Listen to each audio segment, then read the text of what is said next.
All right, we're live.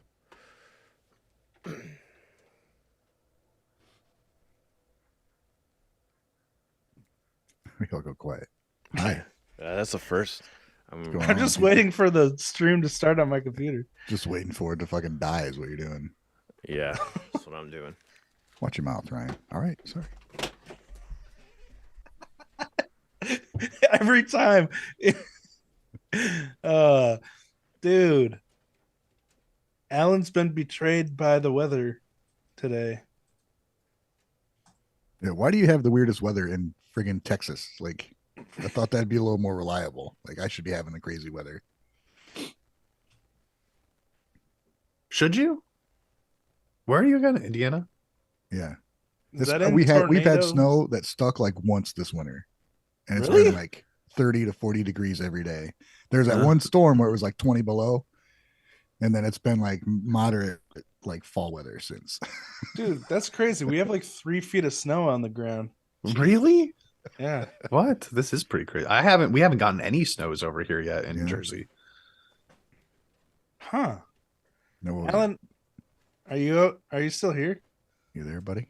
When He's you got probably sucked up. trying to like fix his windows so it's not raining into the house.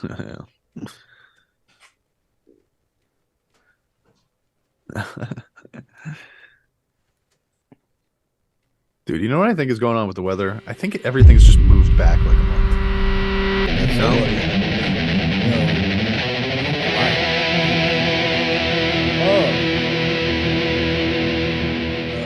Gaijin guys for Japanese. Oh, music. stream is Welcome there to the you go. Gaijin Guys podcast, where we talk about Japanese music news. My name is Alan. Hey, that was your best intro yeah, ever. you got it right. Maybe you should stand and bend every time. I love it because I can't hear you guys. Tomorrow. This is what it sounds Now's like. the when time to just say run. whatever you Got want it. about Alan. Yeah. You don't hear nothing. Okay. He's a beautiful, I can beautiful hear you. man. Hey, What a great guy Alan is. Oh, hey, Alan. how you doing? How's everyone's week going? Let's just fucking get this started. I'm about to That fucking was kill someone right monetization. now. Sorry, No, guys. Brian, you already Ryan you already and I already Alan. blew that. I already Huh? blew that. Within 20 seconds of both of you talking, you dropped You an have to F-bomb. bleep that out, man. What- YouTube. Hey, I don't know That if any of you doesn't saw my happen. videos were for Nemophila where I actually bleeped out all my cuss words. Oh my It was god. like 45, 40 bleeps throughout the video. It's pretty ridiculous. I'm like, I'm Yes. embarrassed by this. They drop an F bomb already? Yeah, Yeah. in your first sentence, but Guys, it's pretty incredible please- how much we use please, that word. please donate to the channel so we don't get the make up Yeah, for the seriously. monetization. Yeah. Channel members, we love you. We love you so Yeah. much. This is why we have channel great. members. Alan needs to fix his window. So before we start to stream, guys, a hole just appeared in front of my face, so there's wind like blowing in here. So if the stream goes down, I'm sorry. We have a windy storm going on out of nowhere, so hopefully the stream stays steady. It does not look like it is staying steady at all. Hopefully it changes. Maybe I should hit So we record. get a day off. Eh. We get a day. we get a day off from our 1 day a week. I can host if you're like It's dipping pretty bad. I mean, the cables are blowing everywhere, and Yeah, I don't know. There's- I'm watching the YouTube, and it's definitely like there's now sand in my freezing and room. pausing and stuff. Sand? Yeah, desert life. Oh yeah, you're in Texas. Yeah. You have that stuff out there, huh? Yes. Alan, What is this sand that you speak of? Alan's face. Oh, This is I'm horrible. so sorry, man. Yeah. What You timing? want to try to reset? You want to try to reset over It's on green right waves? now. I mean, I could try an OBS reset real quick and then try doing it. Daniel said glitching for like you already tried that, didn't you? No, I haven't reset OBS. I reset the internet, so people aren't using the Wi-Fi. But I mean, it's so windy here. I don't know. That's what you get for living in let's just go. Texas. Not yet. Yeah. It seems to be okay right this second. So let's Let's let's we run got till steady. Then dip. No, it's good. Yeah, now it's staying green and yellow, so that's good. Maybe it needs time to warm up. The wind is slowing down a little bit. It's fucking. Yeah. There's like dirt everywhere. This sucks. God damn it. All right. Is that a thing? A sand blower? It should be. Let me. I'm gonna close OBS. It's just a and leaf restart blower. it. You blow it. Guys, we'll be right back. I'm gonna close this. So All right. anyway, yeah, man. When I was a kid, I used to get shorts and T-shirts for Easter, and then it became a thing where it was too damn cold to wear shorts and T-shirts during Easter, so everything shifted a little bit. Oh, winter's longer, but it doesn't start as early. Yeah. type of thing? I don't know. The weather's But this weird. year, winter started earlier than I remember it here in like Yeah. 5 years. Really? Like it Interesting. hasn't snowed before the end of December in like 8 years probably, and this year it started snowing in October.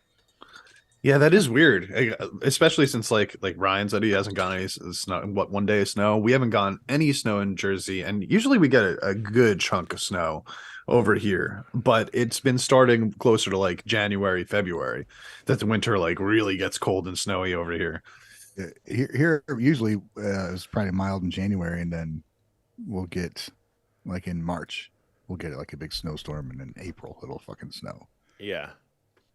Guys, Hey, the Alan's stream there. is steady. You guys can't see Oh, me right. though, right? No wonder why. I was like, Steady you guys didn't see stream's me a go good back. in. thing. Speaking of steady stream, no, just kidding. Oh, there it is. There it goes.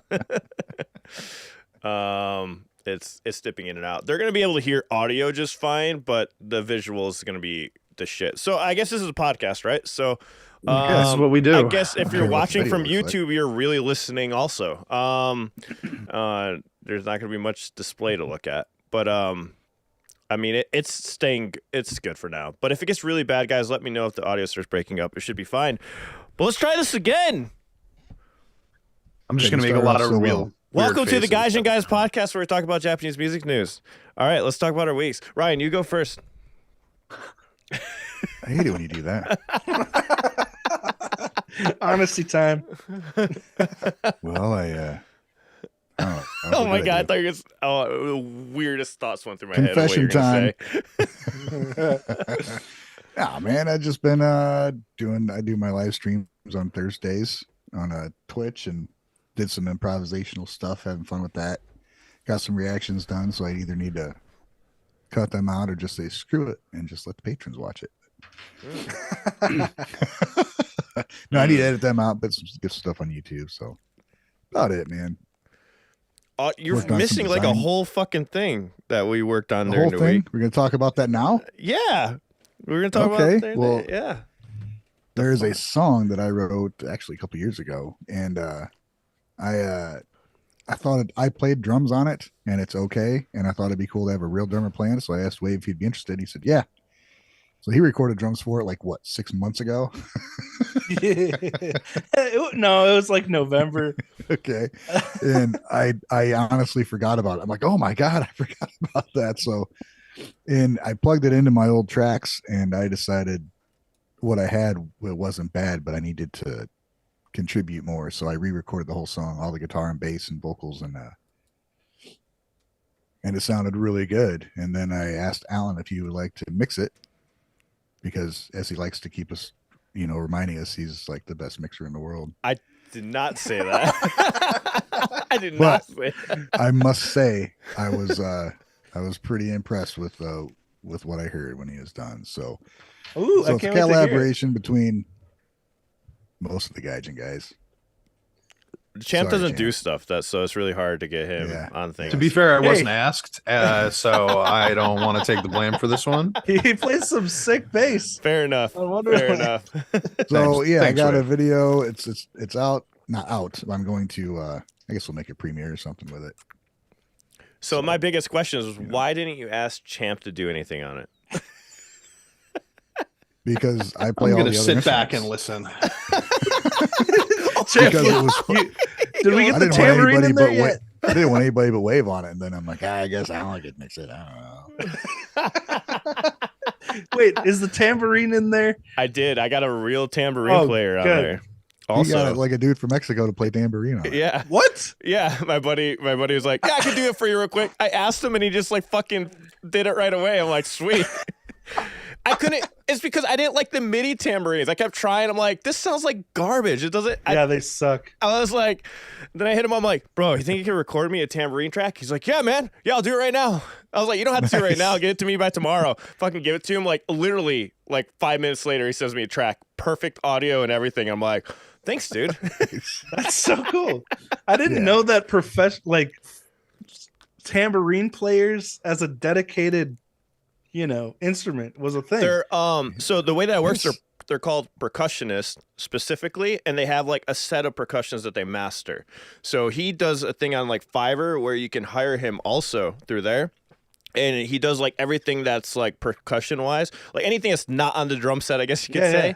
So it'll be like congos, it'll be that's like cool. a hone, bongos, and like he obviously masters all those thing, miscellaneous right? things. Yeah, I don't have a tambourine. Yeah, exactly. Dude, that's cool. So their percussionists are very useful. So they learn all the weird drum things that drummers don't really think about learning, I guess you could say. Because it's a lot. I mean, you can't. Yeah. That's why you see like, what is it? Some bands will have an actual dedicated percussionist. Wakaki band has their percussionists. And yeah. Mm-hmm. Most of them know all those weird little instruments, so they're like pretty good with it. Cool. So there's so much I go to. I was looking up. So I was considering, like, maybe I can just go get a tambourine real quick and record it. And then I looked up like a lesson on how to play tambourine. I'm like, holy fuck, there's a lot of information about how to play tambourine. Jesus. Like, I had to take a moment to be like, do I really want to spend 4 hours to master a tambourine right now? But it was worth it having him on the track, man. It was nailed it. Cool. But yeah, so did we get? I think the stream ended. Did it? What? No, it's still going on my end. The audio should be good. The visual's probably fucked. No, it literally stopped on my side, but then I guess that could just be me. It says the stream is over. Oh, really? No, mine's still going. All right, I don't know. I gotta reset mine. I'll be right back. Pretty choppy. Yeah, it's choppy as fuck. I mean, we could stop and just have Wave run it. It's going in and out, dude. It's so windy here. Yeah, I think it's ridiculous. We're losing a lot of viewers. Yep. Yeah, they hear nothing. Okay. I mean, unless we just keep talking and do this it'll just be one of those pre-recorded episodes. I don't know. Wave, would it be hard for you to do it? No, switch over I just need to sign into Gaijin Guys for OBS. Let's let Wave do it then. Good to go. Don't end the stream until I'm signed in. Maybe we can start it up again before it boots us. Yeah. Freaking spam callers. It's just, I'm sorry, guys. No, I don't think it's your fault. I mean, it's his fault for moving from New York to Texas, but outside of that, no, you can't control anything else. All right, I'm just getting the rectangle set here. Thanks for sticking with us, guys. We're trying to sort it out. Yeah. All right. Sweet. Looks like that's good to go. Once, Alan, if you switch back to your camera. Oh, crap. My camera's not on here now. All right. I'm sorry, wait, what do you want me to do? If just switch back to your camera instead of the sharing your screen. Sharing my screen. I'm not sharing my screen. Well, you know how we see what's going to YouTube right now?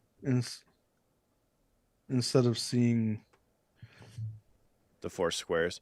I was thinking about keeping it like that just because when I do the news stuff, or I don't know if that matters. Oh.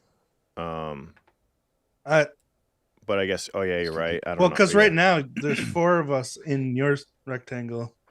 Oh, shit. All right, but so I can. No, you're right. Can you just turn this on when we do the news? Yeah, here we go. All right. Now, where the heck's my camera? You guys are getting a real behind the scenes right now. This is as legit as it gets. We do this every week. Yeah, every week. How long will it be till we don't need to do this? When is technology going to get better? Years. When will we master our jobs? All right. Looks like that's good now. Okay. So, Let's get Alan's look of exasperation on the oh Alan's shoot. full screen on the internet. Alan, look alive, buddy. You're rubbing his eyes. And shit. He's just like a empty balloon. Okay, settings. I just forgot how to sign in. Okay. Give me 1 sec. Oh, I'm already connected to Gaijin Guys from Tuesday. All right. So now, if I just turn on my virtual cam so you guys can see.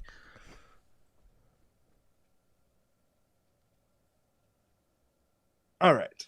Should be good to go. All right, I can stop What's streaming going now. on? Okay. We should be streaming now. You're just Oh, gonna have to. are we back? Do you have a way to hit record on your end? Yeah, I'm recording. All right. Here's the link for the chat so I can pop it up. Oh, sure. I think it's already in from last time, right? Well, It changes. It we're changes the code showing every time. we got a 4 screen and Yeah, we still have Alan's. your shared screen, Alan. But okay, I'll grab that chat and pop it in. I just switched it back because they were seeing just me, so I don't want everyone to suffer. Oh, while you were streaming, gotcha. All right. Now I have your midsection. What happened? Nothing. I think we're okay now. Okay. Sorry, guys. Professional streamers. Oh hell yeah! Okay, so just trying to remember how to get the chat thing. Browser? Chat GG. Should I grab the guitar and just play a little ditty? Yeah, man. What are you waiting for? All right. Sweet. Now we should be set. Oh, Alan's taking a nap now. All right, you guys. I think Thank we're you for on. your Like patience. it seems like it's on and everything's working. So All right. Yeah, we're live again. don't say that, Ollie. Don't get used to it. We're perfect all the time. This is a one-time thing. This has never happened before. We've never failed. That's positive thinking right there. All right. I'm not used to that. That's why it sounded so fake. How you doing, Alan? Now what? Where were we? Podcast outline. Today we are sponsored. Our sponsors are going to be angry. Oh, it's us. All right. Did we talk about all our weeks yet? We kind of went through We mine. got the Ryan and talking about the new song and video, which Oh, cool. How was your week, champ? Excellent. all right, Alan. oh, it's fucking fantastic. So we've just given up completely on the cursing, right? Just to be clear. Yeah. If we've lost, we've already lost. I'm sorry, guys. Yeah. Oh, YouTube, Wave. don't censor it. That wasn't a swear word. I said cluck. I thought It you was funk. I All right, what about mumbled a lot, you? so maybe YouTube didn't understand it. Pollo Loco. Wave, did you do anything cool? Yeah. I think so. Well, I'm working on a big project right now. I posted my first video about it on my films channel about Manners by Band-Maid. And I'm working on 3 more videos on Manners. And well, one is a musical analysis, one is talking about the lyrics, and then the 4th one is still a surprise. So That is one of the greatest songs ever written. yeah, as far as man. I'm Manners? concerned. Yes. It's awesome. I thought it was Chemical Reaction. Champ's face. Said that. Just. Oh. we are. I can What actually the? talk about my week, guys. By the way, I don't know what's going on. I'm so lost right now. What the heck just happened? I'm so used to like Did controlling. something happen? Like the stream just ended. I don't think so. No, Oh, really? It's still going. Is that just on my end? I probably shouldn't even have the stream running on my computer, like Haven't watching we it. learned that you need to stop pressing buttons when you're doing things? Or leave I it was alone. like, I was just stay where you are. breaking my chair. Okay, I quit YouTube. Everything's working, guys. We're on here. Isn't it funny that wasn't last week our 1 year anniversary? Oh no, we haven't gotten there yet. Never mind. I think it's in February. I was That's like, after gonna a be whole good show, year, that one. It's gonna yeah, go so smoothly. February 13th, day before Valentine's Day.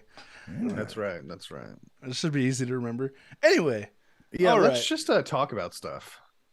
Yeah. I was gonna say. So my week was good until the end. But I did a lot of analysis videos. I got a lot done, so that was pretty cool. Did Nice, some man. electric callboy. Did Nemophila. Did Hanabier. Also got my electric callboy video blocked, but I'm gonna get on blocked soon. Yeah, But, dude, you've been working your butt off on the new channel. yeah, I good. did. It's so hard to keep the patience of not releasing it right away. So I'm trying to plan it out properly. So I got a bunch of videos coming out for the new channel. But it's like, I only recommend you guys subscribe to it if you're actually interested in learning like music breakdowns and playing of all types of music, because I'm not just focusing on Japanese. It's going to be all styles of music and genres and stuff. So Very cool, man. Very cool. It seems like so Alan started a new channel. Wave has started a new channel. I've started a new channel. Ryan, when's your second channel coming out? I'm not doing it. I'm not starting anything. His second channel is patreon.com/Ryan Muir.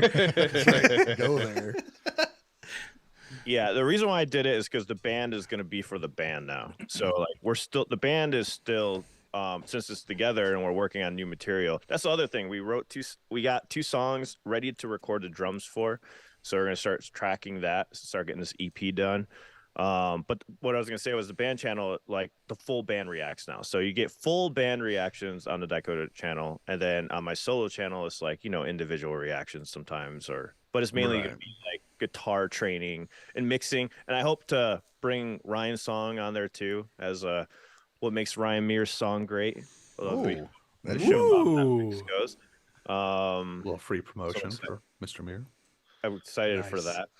Yeah, because I think it's fascinating. I want to show off, the other side of mixing that, there's a very rigid way to mix, of course, and a lot of people follow that, and I don't really follow that. Like, I follow the basics and stuff, but I like to experiment a lot, and I do that a lot with Ryan's song, actually, and it's, I know some of the mixing ideas in it are unorthodox, and I like to show that to people. And there is some people that use them, because I obviously learned from, people from the 90s, how they mix. I like to incorporate ideas that they did in the 70s. Like there's different mixing styles that kind of went out the window that I like to do now, where like for instance Electric Callboy's really perfectly mixed song, but it's like industry standard perfectly mixed. They don't experiment with like different sounds and stuff like that, but it's still great. It's still amazing. It's an amazingly mixed song if you want it like perfection, right? Like dead on. I like doing like more experimentative stuff.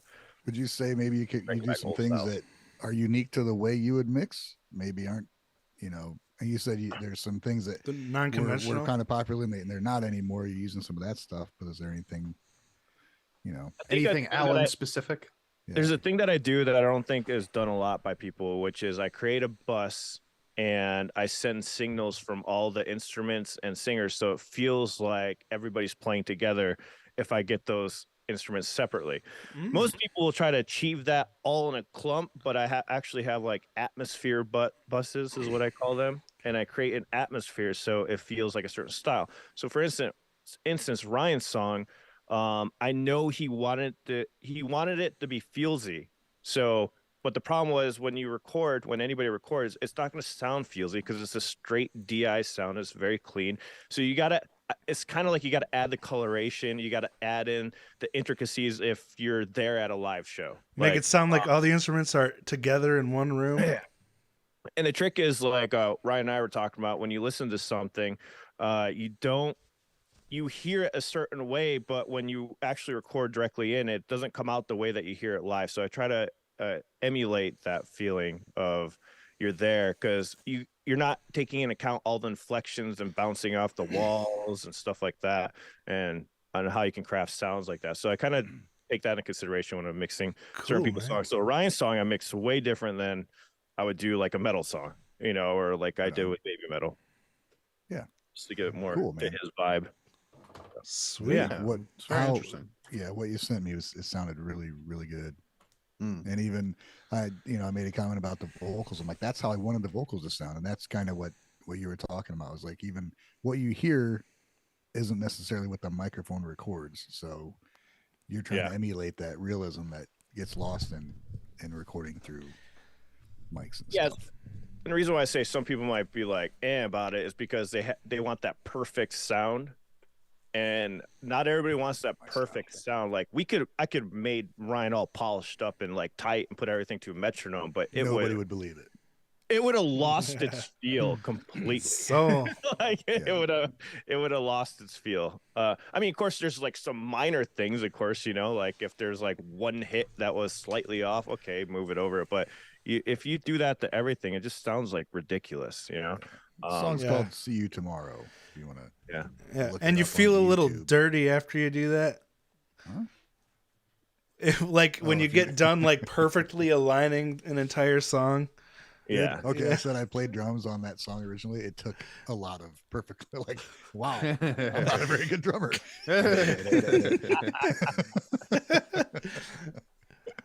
Yeah, very cool. That opened my eyes to what it really means to be a drummer. I can sit down in a kit and do something, and people are like, man, you're pretty good. Yeah, it's not the same like as playing a song and having it sound right. So that's I another already thing. had respect, and now I got even more after trying to do all that.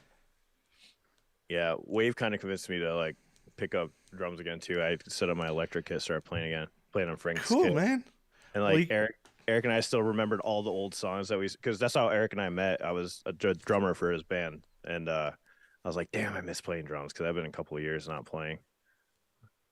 Nice. Well, it's good to get back into it, man. Yeah, I credit Yo-Yoko for that, for me getting back into music, because I'd pretty much given up like when I'd started doing my first reaction videos on actually playing music.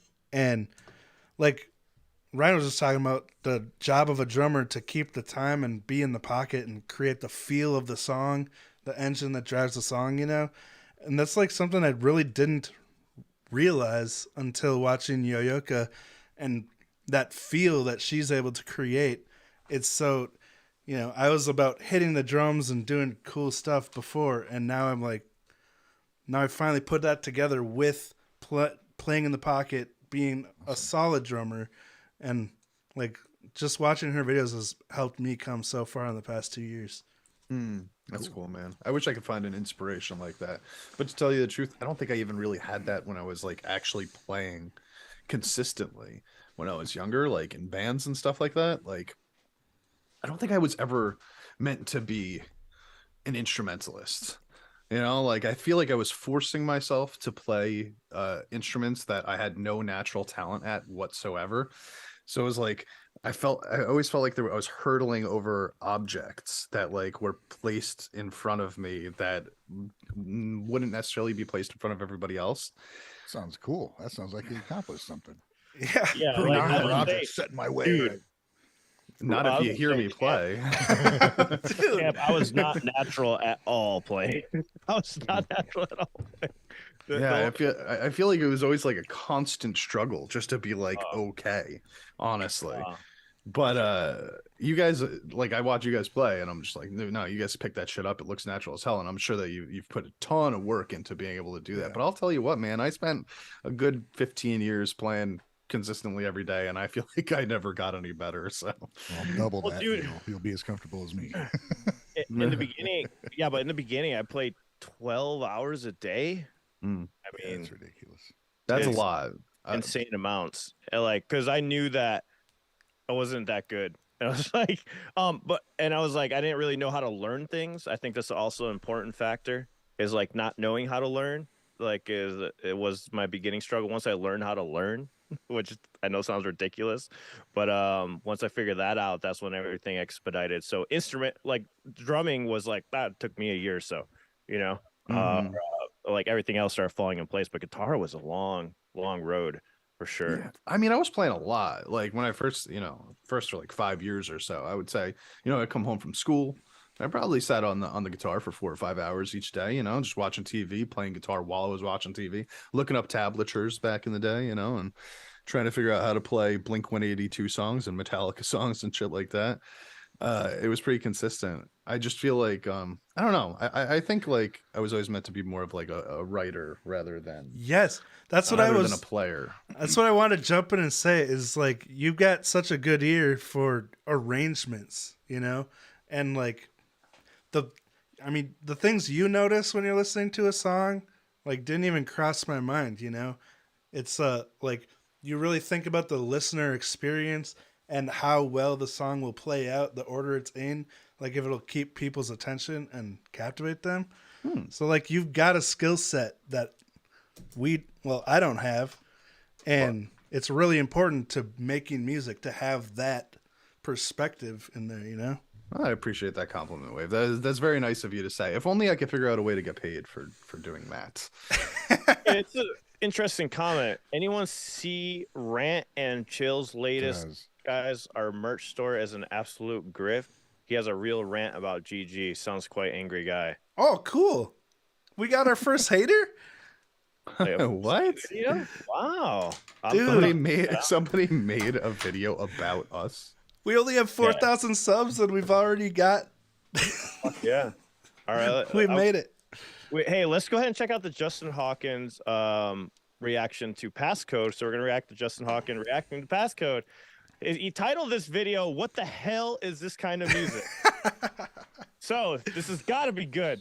Wave sent this over to us earlier in the week, and I was scared to watch it. So I didn't yet. This is going to be my first. Why were you scared to watch it? Because I love PassCode, and I don't want to hear Justin shit on them. I don't know if he's gonna, but the title scared me off. Yeah, it scared you. It didn't make you want to click. I think it's, what he usually checks out and how they are. I'm not surprised by his. What is this? Timber says Rant and Chill is trashing you guys publicly for selling merch. Well, does he have a video? I'm down to react. Yeah, I actually have it up. Ooh. You can't see what I got. But yeah, just look up Rant and Chill GG and it pops right up. Who's this fucking guy? I guess we'll start with that first. Let's go. Why not? Oh wait, I can't do it. Oh my god, I'm acting like I'm running the stream. Oh shoot, dude. Go ahead, you got your thing? Shoot. Can I put it on your... Oh, what's this? Yeah, if you click that picture, that should take the link. Okay. Let me share my sound with you guys. So you can shoot. Can I host disabled participant screen sharing because Alan, you're still the host. Oh, okay. But people can see my screen. All right. It still says it. I changed it. Okay. I'll give it a minute and find that video. Oh man, this is why. Yeah, I had a few. Fucking win. God damn it. What was the guy's name? His name is Rant and Chill. Rant and Chill.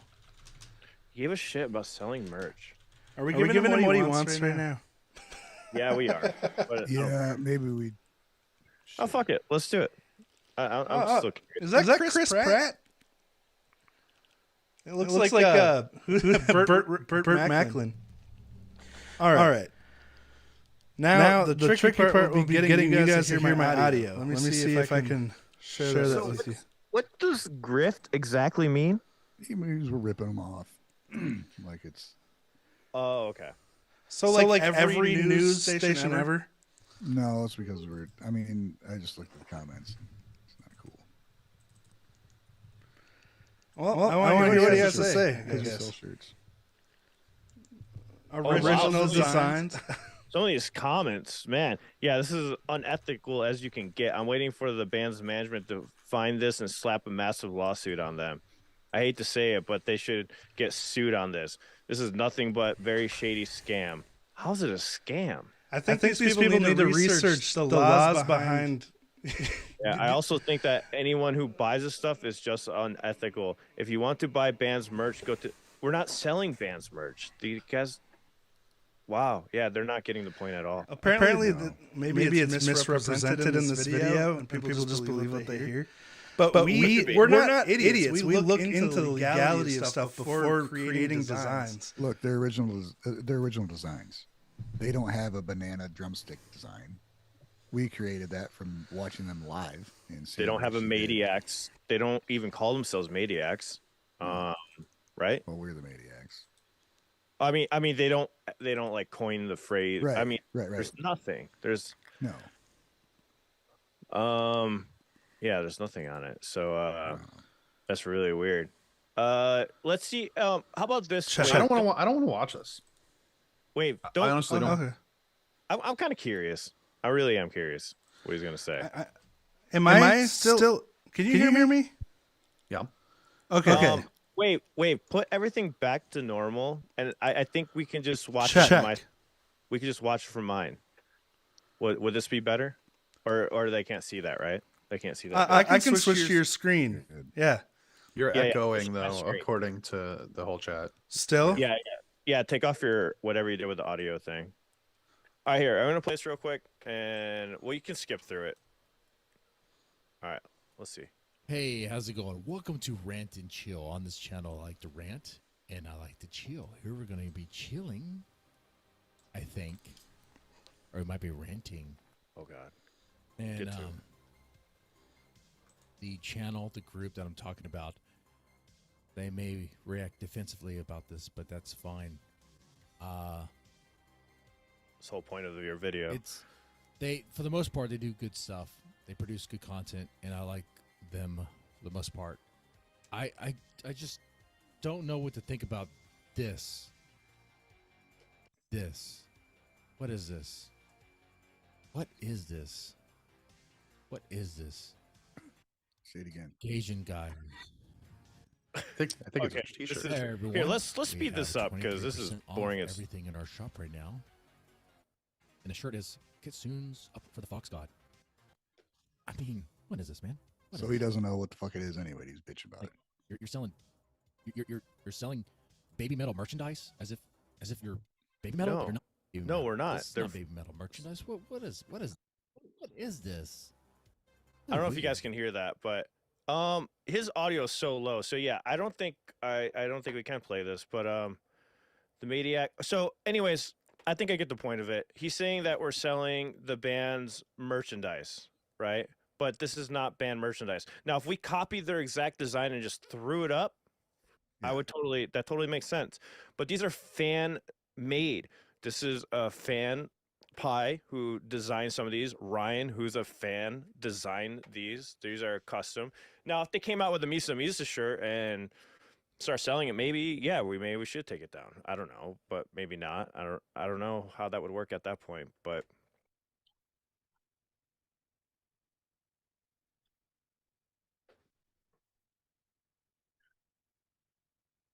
yeah, I mean, he No. yeah.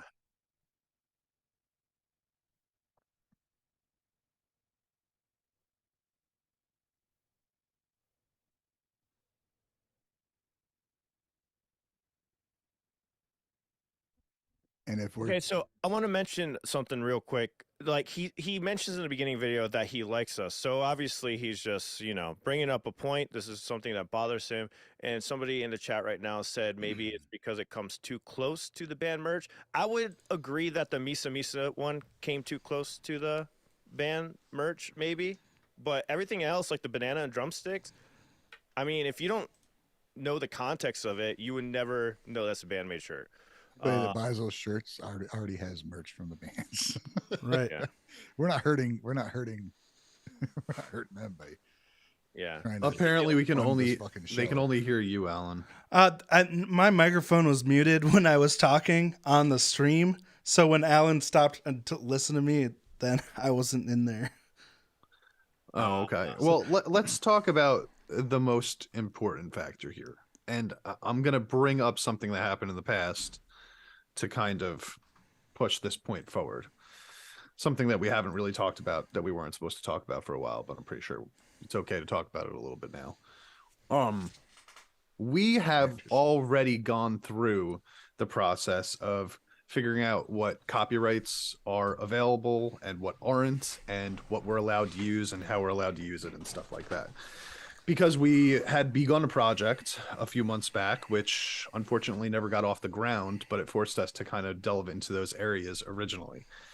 And for example, MAIDIAC, which is a large part of our the beginning shirts that we did and stuff like that, that was not ever copyrighted by the Band-Maid, the band. So there are a lot of things out there that are just like that, which are referencing a band without actually saying the band's name, which is copyrighted. Obviously, like the name Band-Maid is copyrighted. The name BabyMetal is copyrighted. But a shadow of them, along with a chant, is not copyrighted. So I don't really see why creating something that references something that we love, which the band, where we're not using any of the band's copyrighted material, should be a problem. Yeah, these are all like inside. It's like inside things. If you're not a fan of the band, you're not going to know what the hell it's about anyway. So, you know, if you're gonna show interest in it if you're a fan of the band to begin with. If you're a fan of the band, then you already got whatever you can get. Right. So let's just use another band, just a random band, right? Let's say PassCode, since we're going to talk about them in a little while anyway. Let's say PassCode, I'm just going to make it up. They call the fans decide we're going to call ourselves the Passers, okay? Right? And PassCode is not like, you know, they don't make passer shirts or whatever. But the fans are like, yo, I'm going to make a shirt for myself called Passers. And I'm going to give it out to all my friends. And some other people are like, yo, I want a Passer shirt too. I want everybody to know that I'm a PassCode fan too. So then you start selling those shirts to everybody to represent that we are the fans of this band. And this is something that the band is not already offering. Where does the issue come in if that's the case? If we're not saying, like, this is a PassCode shirt. We are representing the fandom of PassCode, though. Why wouldn't you be able to do that? Yeah, in the comment section, it's very interesting because the Rant and Chill guy is like saying, I don't hate the guys either. I don't even hate them for selling merch off of the brand of these bands, but I do think it's greasy. Like, then shut the fuck up. Dude, we're just doing exactly what he just wants. Fuck. Well, he's calling us grifters while being a grifter. You know, it's the pot calling the kettle black right now. Because look, he's using our name to get clicks. You can look up Band-Maid shirts, or Band-Maid merch, and you'll find 100 sites that are selling official images, well, copies of official images as their own, and they're not. We're not doing that. We don't even try to come close to their official gear. The font, yes, but the font isn't. That's a font. You know what I mean? Yeah, and like I said before when I was muted, these are not copyrighted designs. They're ones that we've made, and it's not something the band themselves is selling. So Listen. if people want to get it, you know, we created it, we designed it, you can get it from us. The band didn't make it. They're not selling it. So it's not like they're losing sales on us. If people have the choice, of course, they're going to support the band they love first and buy their official merch. But if they like the banana design that Ryan made, then they can get it and use it to represent the band, start conversations, spread the word about Band-Maid when people are like, what the heck is that shirt? You know? Why are there drumsticks inside a banana? Then people can promote Akane. I think it's a cool design, and even if you don't know who Akane is, like, you would be like, oh, that's pretty funny. I want that shirt. Or like we're working on a new shirt, which is Wave's face as a squirrel. I mean, I wore my Konami shirt in the presence of Band-Maid management. I think we're ripping off Wave, though. We're like, selling on his brand at that point. Technically, we're ripping up Disney's Up, the squirrel dog. Oh, that's I true. think Champ said it perfectly, though. Like, we have already, thoroughly researched, and the band's management was contacted, too, and when the design was mentioned and the T-shirts were mentioned, they were totally cool with it. So it's like, right. That's fucking right. This is what I was trying to say. Like back in the day, like we already went through the process of finding out what was okay and what wasn't okay, and we know what wasn't okay. We are not allowed to, put the name Band-Maid on any merchandise or anything like that. But we were told that at this time, at least based on the people that we were working with, MAIDIAC, for example, just as one of the examples, was free to be used at that time. So the question is, where do you draw the line? Are you saying that we just can't have any sort of merchandise that references any of the stuff that we love? They want us to do completely original designs. I think that's what they're trying to get at. They're like, but fair. We do.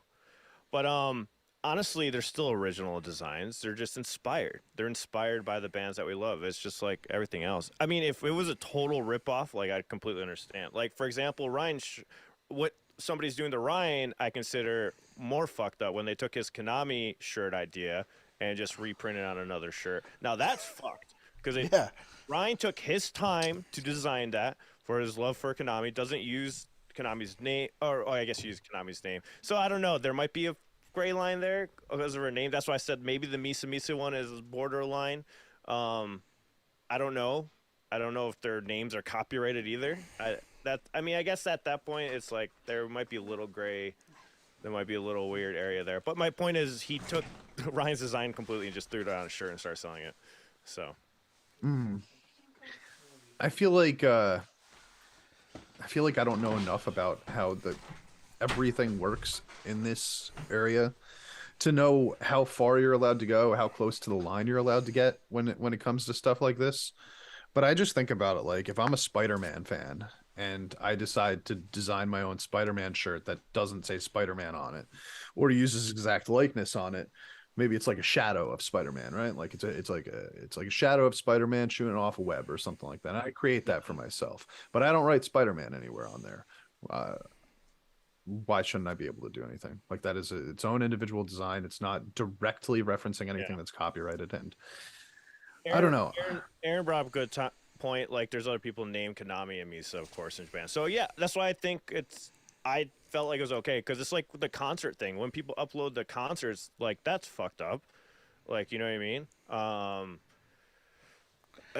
I don't know. Like when people would do that kind of stuff, I think that part's fucked up. And I think that's more fucked up than us selling an inspired shirt. But the fact is, like, people, I think in this chat that I'm reading, they're like, you're making money off the backs of the band. I'm like sitting here going like, well, what do you guys want us to do? We spend hours doing this and putting it together to promote the bands. We could put that time into other things because we do have to, support families and stuff too and while we're having fun, there's that side of it too. And for most of us, this is just to keep everything running because they charge us to run the podcast.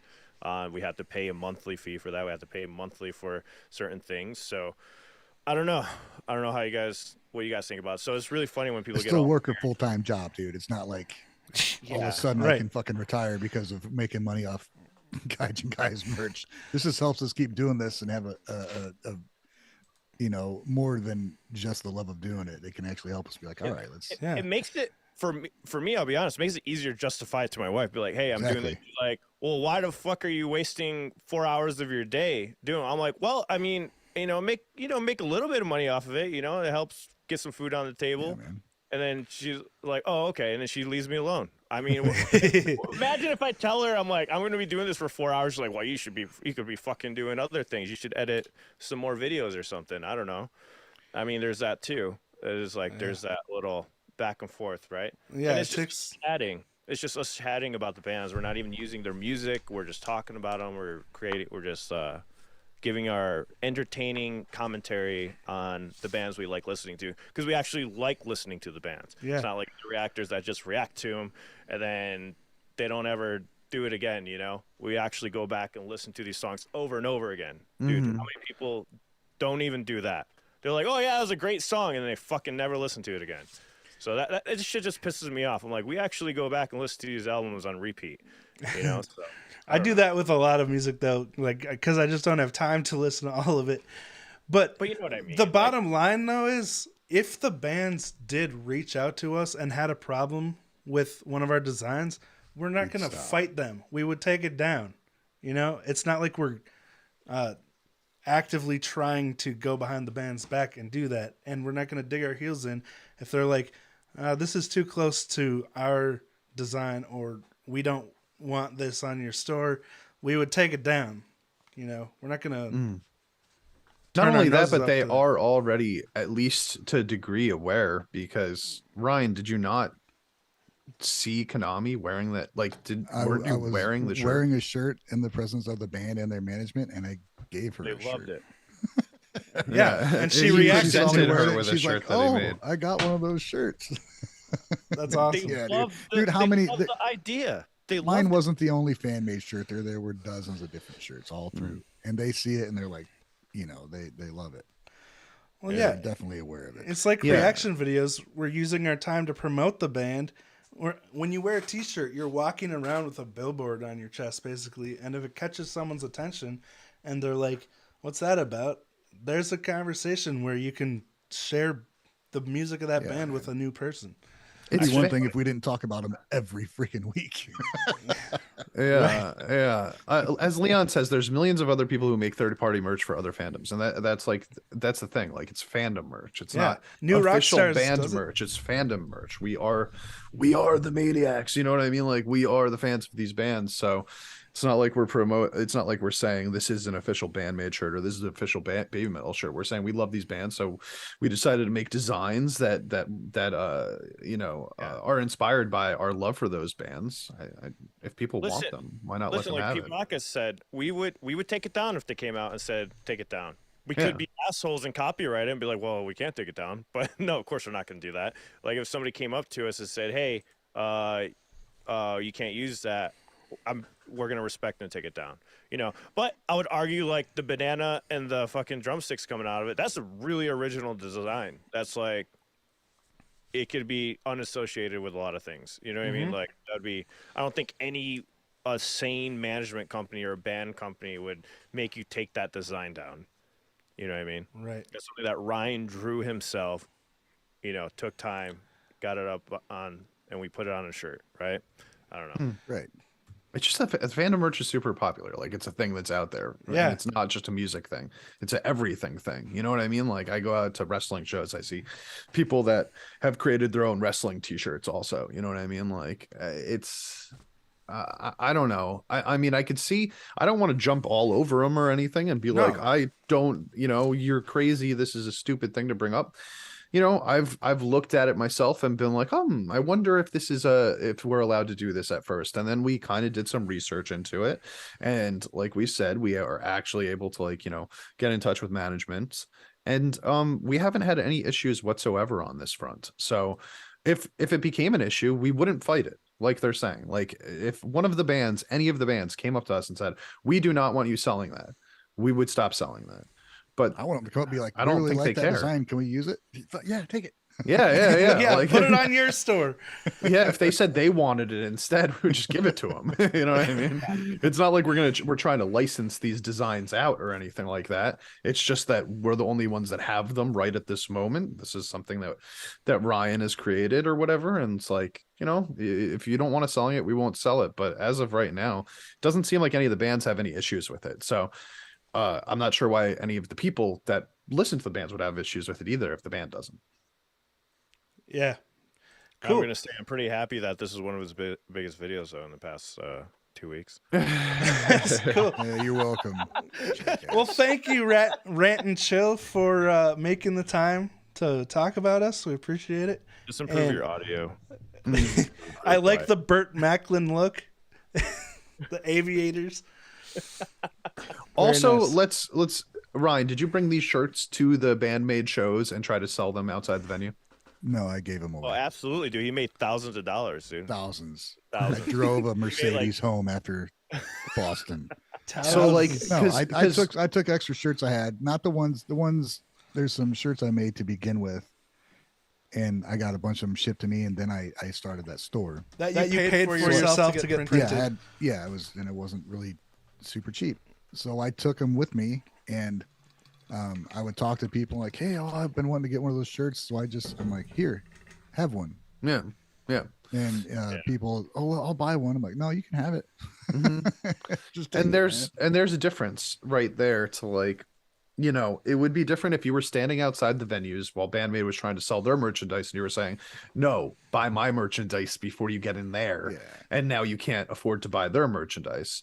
No, it's not like that. It's not like we're trying to like step in front of them and say, buy ours instead of theirs. It's just, hey, buy theirs. But if you want more options, there's some stuff for the fandom that we have also. By the way, let's call it the super chat. Sorry we missed that. Thank you for the $5 super chat. Who you were? I'm trying to. Well, Wave, you have the. You're in charge now, so I don't know if you had the super chat on. I don't have the way to pin the chats though. I got it. It's from Alfarius Omegon. He said $5. Watched this guy a bit, kind of odd and dipped when he started standing Ethan Ralph. I don't know Who who that? Ethan Ralph is. It is. Who's that? Well, thank you, Alfarius. Yeah, I don't think we're hurting the band, dude. I mean, I honestly- Leon in the chat just trying to claim it's hurting the band is a dubious at best. It's like, no, all we try and do is promote whatever band we're trying to promote. I mean, shit. Yeah. It could be one of those things like, you know, there's always going to be like, damn, why didn't I think of it? Kind of jealousy going on too. You know, there's always going to be those kind of people that are going to be out there. Not saying that he's doing that. You can tell he's just doing it to get attention and stuff and get a video going, which I have nothing against that. Well, to be fair, we didn't really watch the video, so we don't know what he said. Yeah. Well, listen, I want to Yeah, so I want to take this back to something else that I mentioned like many weeks back in regards to Taylor Swift, which I got really agitated about, you know, like 10 years ago or whatever, when her management team stopped letting kids make their own like patches, like their own like fan made patches and wearing like Taylor Swift patches places. They put like a cease and desist out for anybody creating that type of thing. Okay. Now, Taylor Swift is somebody that I respect a lot nowadays, especially for her fight against the music industry. But at that time, I was super agitated at her management team's decision to do that, because that was putting a stop to fandom made merchandise. And I didn't think it was appropriate necessarily to say, hey, you 12-year-old girl that really likes Taylor Swift but doesn't have money and can't afford to buy my stuff, you can't create your own Taylor Swift patch and put it on your backpack and wear it to school. I thought that was kind of messed up. That being said, she specifically, and her management team specifically, went out of their way to put a cease and desist on these things because they didn't like that. This is up to each individual artist to make this determination. And if any of these artists that we like to promote decided to do that, we would not put up a fight against that. It's just each of them has their own ability to make this decision, right? Taylor Swift made her decision back then. Band-Maid's making their decision right now. If they change their mind, we'll change our mind also. But if they're cool with it, why wouldn't we do it? Why wouldn't we get extra promotion and a little extra cash on the side? But also, like, it's all in under this umbrella of us loving Band-Maid and loving BabyMetal and wanting to talk about it and spread the word. Hey, can we send? We should send him a T-shirt. Dave says we should make a rant and chill T-shirt.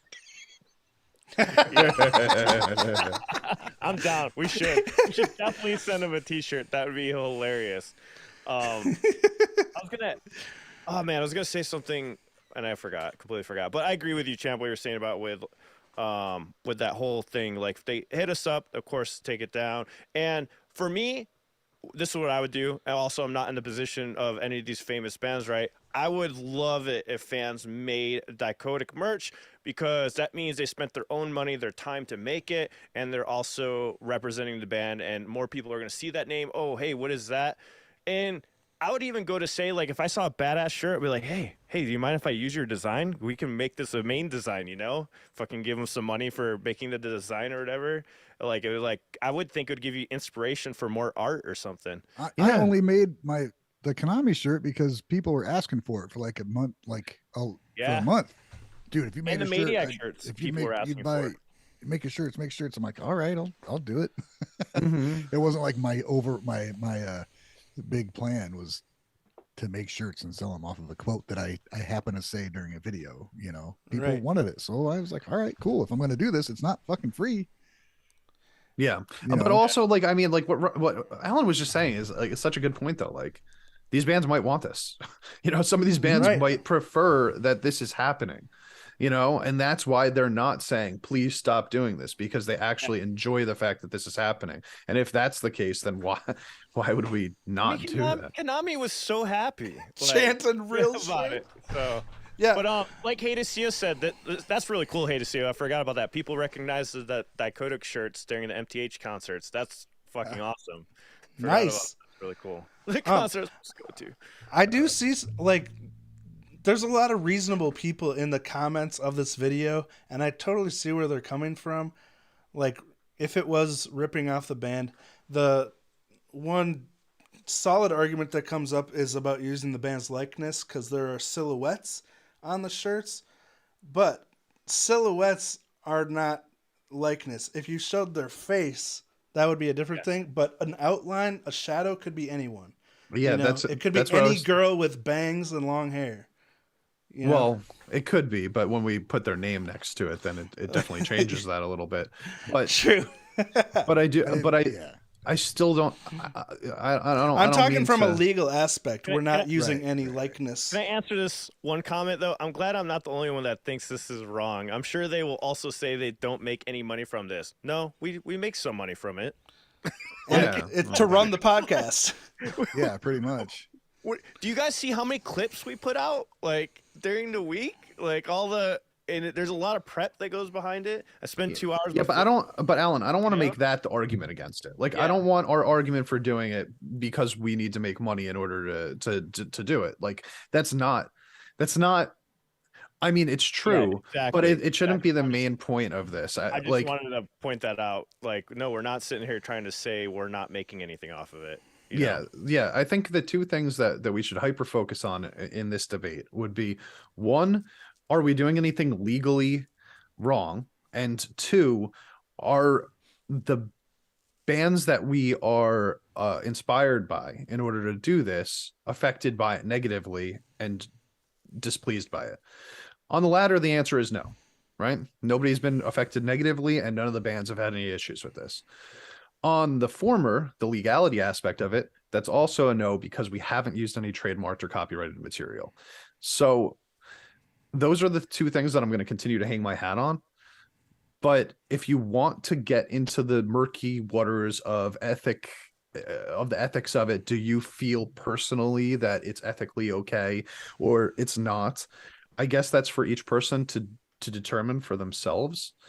I really don't have much of an issue with some people maybe thinking that it's unethical just because that's how they feel. Like, if you want to feel that way, then feel that way. But I don't think that we really necessarily need to change anything just because people have those personal feelings.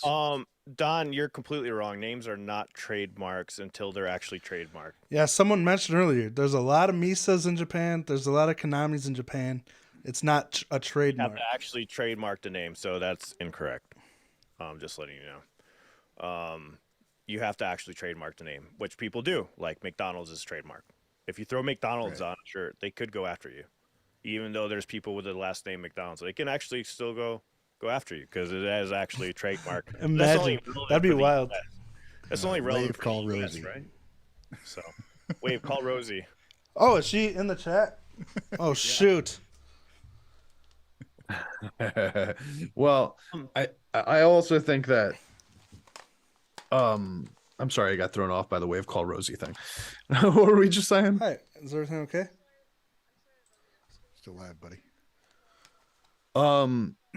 Okay, so on the names being trademarks thing. So you can absolutely trademark a name, but you can't trademark a first name that anywhere. How could you do that when there are other Right, if people that somebody have that called the name? company Ryan, like I'm not allowed to put my name on shit. Yeah, no, you can still be Ryan. You're allowed to Okay. be Ryan after that. Good. You know? Debatable. They wouldn't let you trademark the name, is the truth behind that. There's no copywriting company that's going to say, yeah, you can trademark David. You know what I mean? Like, and no Davids are allowed to use the name David ever again.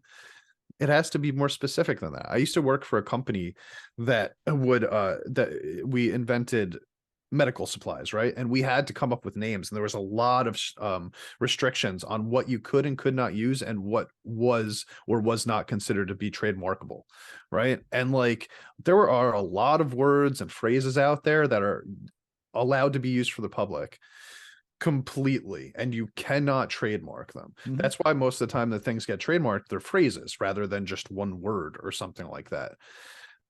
That being said, I mean, names, like I remember back in the day, Jim Hellwig, who was the Ultimate Warrior back in wrestling back in the 80s and 90s, actually legally changed his name to Ultimate Warrior so that he could own his trademark for the Ultimate Warrior.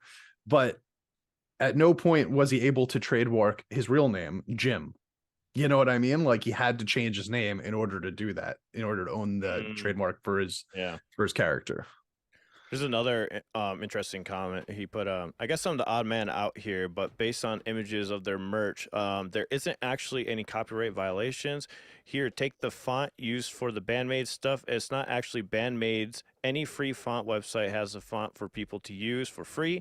Even the term MAIDIAC is a fan-made term that is not an official term used by the band for their fans. Masters and Princesses, as for BabyMetal, I hardly doubt they own the term Fox God because it is a cultural thing in Japan, same as the world Kitsune, BabyMetal, and Amuse don't own the word. So unless these guys use actual band logos, it's not technically copyright infringement. But if people want to go that route about copyrights, every reaction channel is violating copyrights of bands by simply reacting to their music videos, right? Absolutely. And that's why they take the full cut. That's why they get the money for it. Yeah, they get the revenue.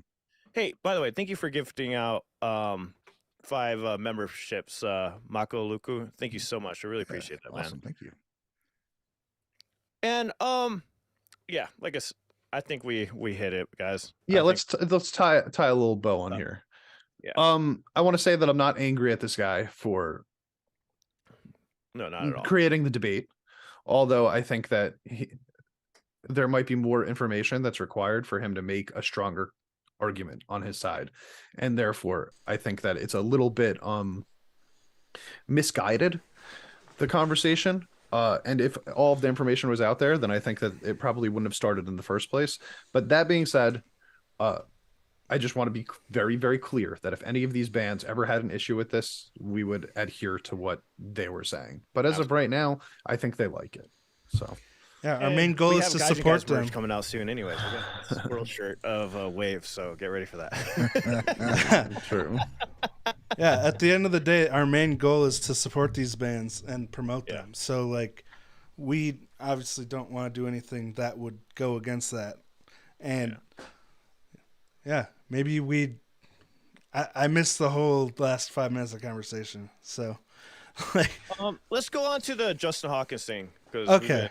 We ran it on that for a while. So, do you want me to play the video? Or yeah, if you could... Like, if it worked last time, might as well. I can't imagine him liking PassCode. I can't in my head. What do you think? Okay, based on his clickbaity title there, what do you think it's going to be, champ? Like, seriously. Well, what's the name of the title again? What the hell is this? Yeah. I feel like he's gonna be super turned off by it. I think he's gonna be like, this is messy and chaotic and way too all over the place for him. But it is PassCode, so that's the thing. I don't expect everybody to like PassCode. PassCode is probably the band that I love the most, that I expect the least amount of people to like. But honestly, their music is like a big what the F, you know? The title is even if you like it. What the hell is this kind of music? It's the title, by the way. Which it's not designed to be easily digestible music. It's definitely its own thing. Yeah. Well, let's find out. All right. Here we go. Damn, I really wish my internet was working. Here we go. It is I, Justin Hawkins, and this is Justin Hawkins Rides Again. Today I'm excited because, like Polyphia and some other stuff that I've covered in recent times, I'm not anticipating that I'll have a full and frank understanding of not just this artiste, but this genre in general. I'm talking about PassCode. They've got a song called Take You Out, which came out 5 years ago now. but I'm excited to look song at it rules. and talk about it. This is something that you guys have told me to cover. So, on your heads be it. Be careful what you wish for, etc. Justin Hawkins rides again. This is Where's that noise coming from? It's delayed. I don't know why it's coming in. Somebody gifted those a while ago. Oh, Real okay, quick, that's what it Alan, is. how do you turn off the names over the thing on Zoom? I don't remember off the top of my head. Shoot. Okay. I don't think it matters, bro. They know Okay. names. Yeah. All right. Cool.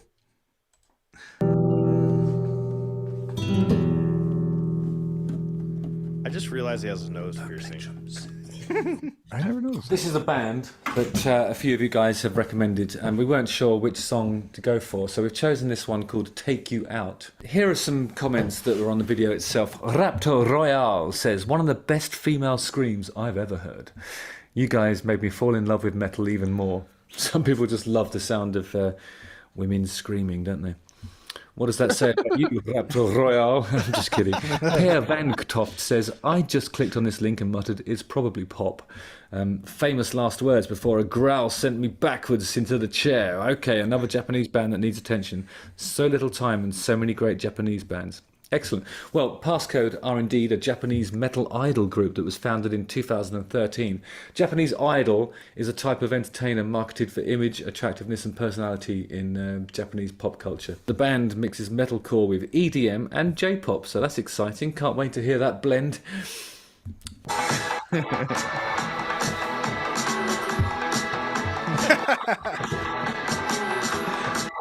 This is an advert for a travel agent reminding me that I need to go on a holiday.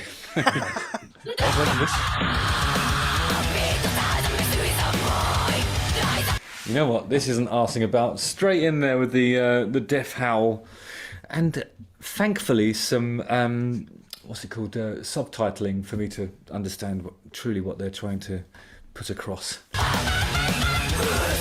Still surprising.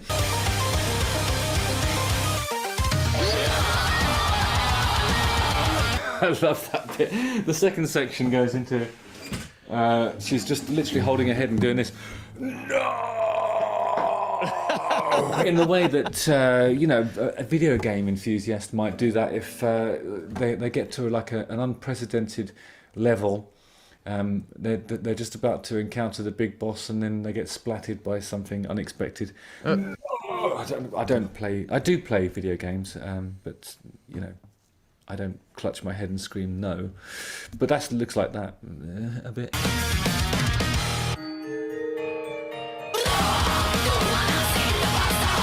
My bones feel horrified. That's a lovely expression, isn't it? So horrified. Is horrified like... It's a type of terror, isn't it, to be horrified? Deep into your bones. Wow. Here we go. Here's the melodic part without the screaming. So what do you guys think so far? Like, hearing this? I don't know, man. It's kind of what I expected. It's Yeah. a jarring type of music, and Do you think he likes it? I don't know. I think it's like with them. It took me a while to just kind of listen to it instead of being like, God damn, what is happening? Right. And like if you're not, because Justin, I don't think is a guy who's into like screaming in music in general. You know what I mean? He's more of a classic shred kind of guy. He likes a lot of music, obviously, but so it's probably not his kind of in his wheelhouse anyway. Yeah. But there's that metal element there that if anything, he may pick up on that, Yeah, for sure.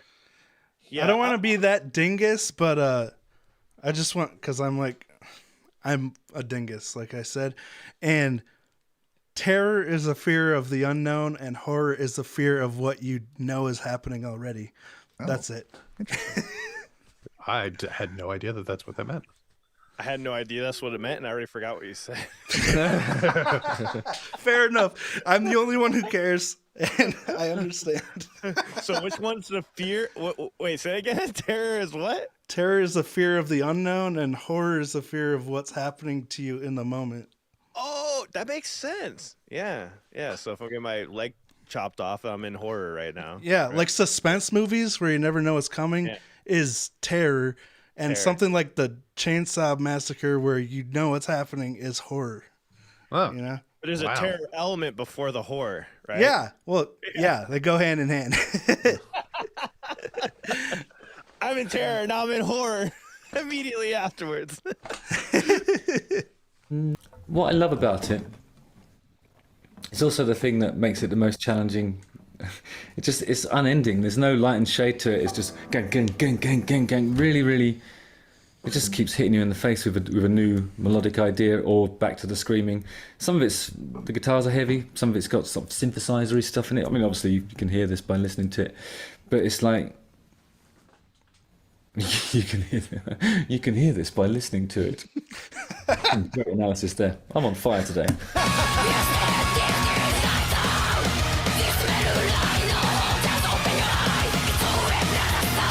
I mean, this song is nearly 4 minutes long, and it's been right in your face from the opening bar.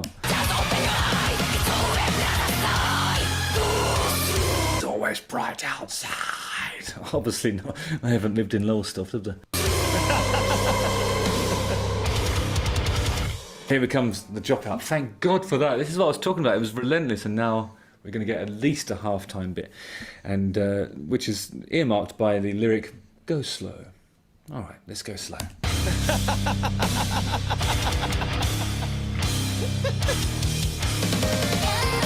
And they're back up again. God, it's a I pretty don't even amazing think production. I recognize the song he's listening to. Oh, guys. Alan, you just got to something you'd like to hear. wait, no, you recognize this song because this is the one that I think we got Ryan to actually enjoy on Patreon. I'm pretty sure. Oh, shit. I gotta hear This it is again. taking you out, right? Yeah, Oh yeah, I think I like this one, right? yeah. Everybody likes this one. Oh, do you? I only listened to that one time. I'm sorry, guys. There you go, Wave. I didn't go back and listen to this one.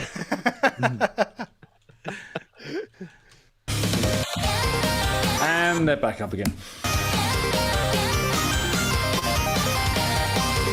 God, it's a pretty amazing production, isn't it? There's some computer game music in there. It sounds like it's from the Sega Mega Drive. Yeah. Coincidentally, I swapped my first Charvel guitar for a Sega Mega Drive. It wasn't my best piece of business, I don't think, because shortly after that, the Sega Mega Drive was superseded, and the Charvel remains a brilliant guitar. I think that's what this arrangement reminds me of. It's the sound of me swapping my guitar for a Sega Mega Drive, and then wishing I could swap it back, and then going like this, no! When I realised the mistake I'd made.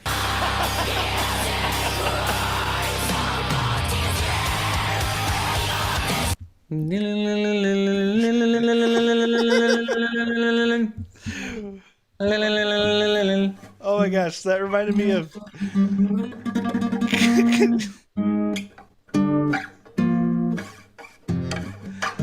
You're out of tune. God. Have you seen that? Okay. Oh, sorry. Go ahead, Wave. Have you seen that video? Oh crap! What's it called again?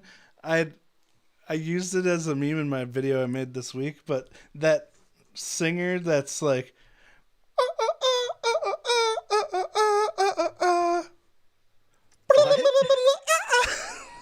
Wow. I he's wish you were on like, screen for that's that. like the literal. What? I wasn't on. Showing Alan Oh crap! Anyway, tiny wave. it was What? What's that song called? You guys, does anyone here know? The guy We wearing that created a weird. song we need to helmet. flesh out, man. Sing it again, Wave. Can you sing it one more time? Maybe we'll get it this time. Go ahead. We're waiting. Like the commitment. Yes, Vita. It's Vita. Okay, just let me show you. Don't tell him. We want to hear Wave singing it again. I already did it. With It's- echo. Sing it one more time. We want to hear Wave Okay. sing it with echo now. Can you hear my here? Can you hear this? No. Okay. I still can't share it with you. Okay, I will send you a link, Alan. You can play that on your thing. By the way, Okay. just letting you know. I think you have echo on this scene. Sorry, guys. Don't worry. I'm gonna. Hopefully, we don't have a windstorm next Sunday, guys. I do apologize for all this choppiness. Is this better? One day I'll move to a better area here in El Paso. I plan on moving very soon. Alan, could you go back to your screen where we're all on it? The news one? Yeah. Okay, there we go. Is that echo better now? Okay. All right. Anyway, it's like irrelevant now because it's been so long since we were watching this video. But it's Vita if you want to look it up with the seventh element. Vita. Vita. Was that All right. two more? Okay. VITA. Sorry, guys. We're told. Oh, Vitas. Yeah, and you'd have to skip to like 30 seconds or something like that. Or 29. More? Oh, yeah, probably. The chorus. 43 seconds. Try that. I'm sorry, where? Just the chorus. Try that. Oh, I've heard this. Yeah, I know what you're talking about. I know what you're talking about now. Where is it? You were in it, let it and then play. he moved it. I was? Like that. Yeah.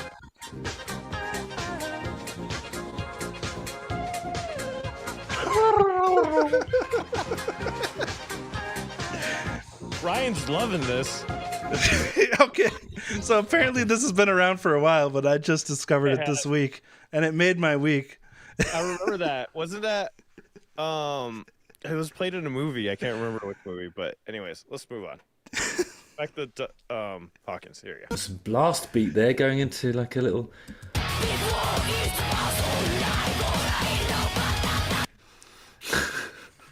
What the fuck is this? That was my reaction. And then it all goes a bit musy, kind of music classical. Hey, there you go, Wave. But essentially, this. And it's another little bit of. Well, it's a bit of respite, isn't it, for the ears, for the ear holes, and gives you something to dance to, doesn't it? It's nice, isn't it? So I think at this point, everyone will be like.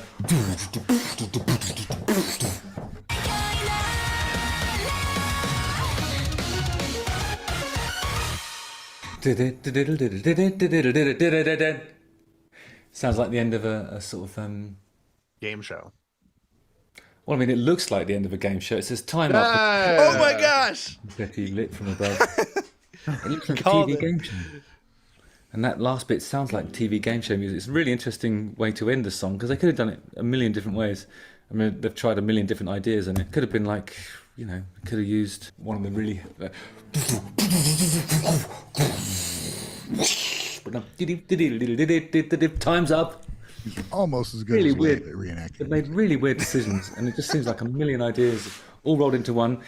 It's 4 minutes because I think it has to be 4 minutes. Kicks off, smashes you in the face, never takes his foot off the pedal until the bit where it says slow, and even then it's like. My God, PassCode! Wow. I mean, I don't know what to say about it, but you know, I think you knew that. To those of you that recommended me looking at it, appreciate it. I'm sorry that there's nothing I can actually say, aside from the fact that, yeah, it was a good laugh. That nice one. Justin Hawkins rides again. Dude, I totally understand how he feels right there. Definitely, man. I think most people do. It's intense. PassCode is intense, and they're right in your face. You're a huge fan, you would say, Champ, of PassCode? I've listened to all their music. Yeah. I can't get into them, man. I've tried already. It's not looking. It doesn't look good for me. I've tried multiple times. I just can't get into them. I think for me, they're like the epitome of the mixture of EDM and metal put together, right? So like there are a lot of bands that do something like that, but they do it so to the extremes of both of them, where you get the heaviest fucking metal and you get the most EDM sounds. I'm gonna argue with you. Do it. New song, I think, is the epitome of EDM mixed with metal. Well, we can talk about Hana BA's new song. I have stuff that I can say about that also. You want to talk about the new song? Yeah, see that segue there? I heard the new song, Nice. everybody. Yes, thank you, Cynical. I did listen to it. Man, I was trying to do a clean segue. You're fucking it up, champ. I thought that was pretty clean anyway. Yeah, dude. Did you react to it or did you just listen to it? I did a reaction to it. Same. It's already up. It's on Oh, the sweet. channel. Yeah. Apparently I the reacted to it. YouTube algorithms betrayed me. I haven't posted mine yet. Oh, okay. I also put up everybody else's reaction to the video. It's a thing I do on that channel. Put up your guys' reaction to it. Read your guys' comments. We talk about it live. Are you stealing content? Am I stealing just- content? You're stealing people's comments to make content? I stole your comments, guys. I'm Wow. sorry. I took your public comments and I talked about your comments. I'm so sorry. Sue me. You won't get much. You'll get a broken trailer. I mean, I guess you can get that. It's worth about $4,000, maybe. I could use $4,000, man. If you want to put, Champ if will you take wanna- it. If you want to make my family homeless, I mean, go- I'll sell it and I'll buy a little hut. Dude, we're You making so much profit. It's ridiculous. Yeah, we're loaded over here. Okay, so let's talk about that song then. Well, Alan, you said your argument there was that that's the perfect combination of EDM and yes, metal. Eh? I would prefer Hanabiye way over Passcode by Heartbeat, but mainly it's because of the constant use of the vocoder sound. I mean, Hanabiye uses it too, but I like how they use it, where it's more sparingly. It does a mixture of different styles of clean vocals. It has the awesome heaviness, badass riffs that are in your face, where I feel like all the guitar is weird in the Passcode songs, in my opinion. And plus that mix of the new Hanabiye song is fucking great. The mix. The mix. All right. Well, let me rephrase what I was saying before, because it's almost incomparable, the type of music that the two bands do, even though they do have both metal and EDM influence. I think that the way the Passcode does it is they go so far to one side, like the EDM side, for example. Hanabiye, while they're using EDM elements in this new song, and they have some riffs that they have DJing in it, stuff like that, like spinning, which is cool and stuff like that. It never overtakes the metal aspect of what they're doing, right? Well, I think that Passcode songs a lot of the time are the EDM will be featured over the metal part. I don't think there's any part of the new Hanabiye song where that happens. See, I think in the new Hanabiye song, everything is represented evenly. I can hear all the EDMs consistently. I can hear all the electric consistently. Passcode is either one or the other. Exactly. That's what I'm saying. They go to the extremes of both of them, and then kind of mush it together. So I personally love that jarring quality, the juxtaposition from going from a really strong EDM beat into a really heavy metal beat, while Hanabiye is kind of mixing it all together at the same time, but it still always feels metal to me in that new Hanabiye song. It's always, there's not a part of it that doesn't feel metal to me. Dude, I still love that song, though. I can't wait for more to come from him. What do you think, Ryan? The new Hanabiye song? Ryan? Yeah. I loved it. The new Hanabiye song? I loved it. I I was replying to an email pertinent to our previous conversation, but how I think as heard Champ say, there's nothing that doesn't sound metal about it. They're not trying to walk a line between different genres, I guess. But I don't know. I like, they have some hip hop elements that are kind of usually in most of their songs, sometimes some electronic sounds I really dig. I love Yukina's vocals. I love Matsui's, her vocals are great. I love her melodic choices she has are very pleasing to hear. I really like everything about it. And then I just stopped listening to that and I listened to the music and I'm like, dude, these are just some monster riffs, and with the drums to back it up. I wanted to point out something too about the arrangement. We have Yuyo Yuppie, who also did an arrangement for what was the band that we were just checking out that was putting out a song almost every. I've seen that name before for arrangements, and I can't remember. I just drew a blank. Was it It was a band we were just checking out. They were putting out that did Spoopy. Oh my God, what's their name? Trident. Is it Trident? Yeah, Trident.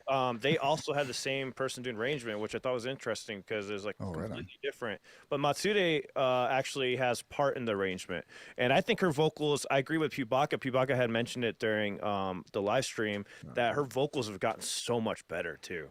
and I thought it really showed in that song. And I think we haven't even heard what she's capable of yet. I talked to her in my breakdown video of it. I'm like, I have a feeling there's stuff she's holding back out on that we have yet to hear.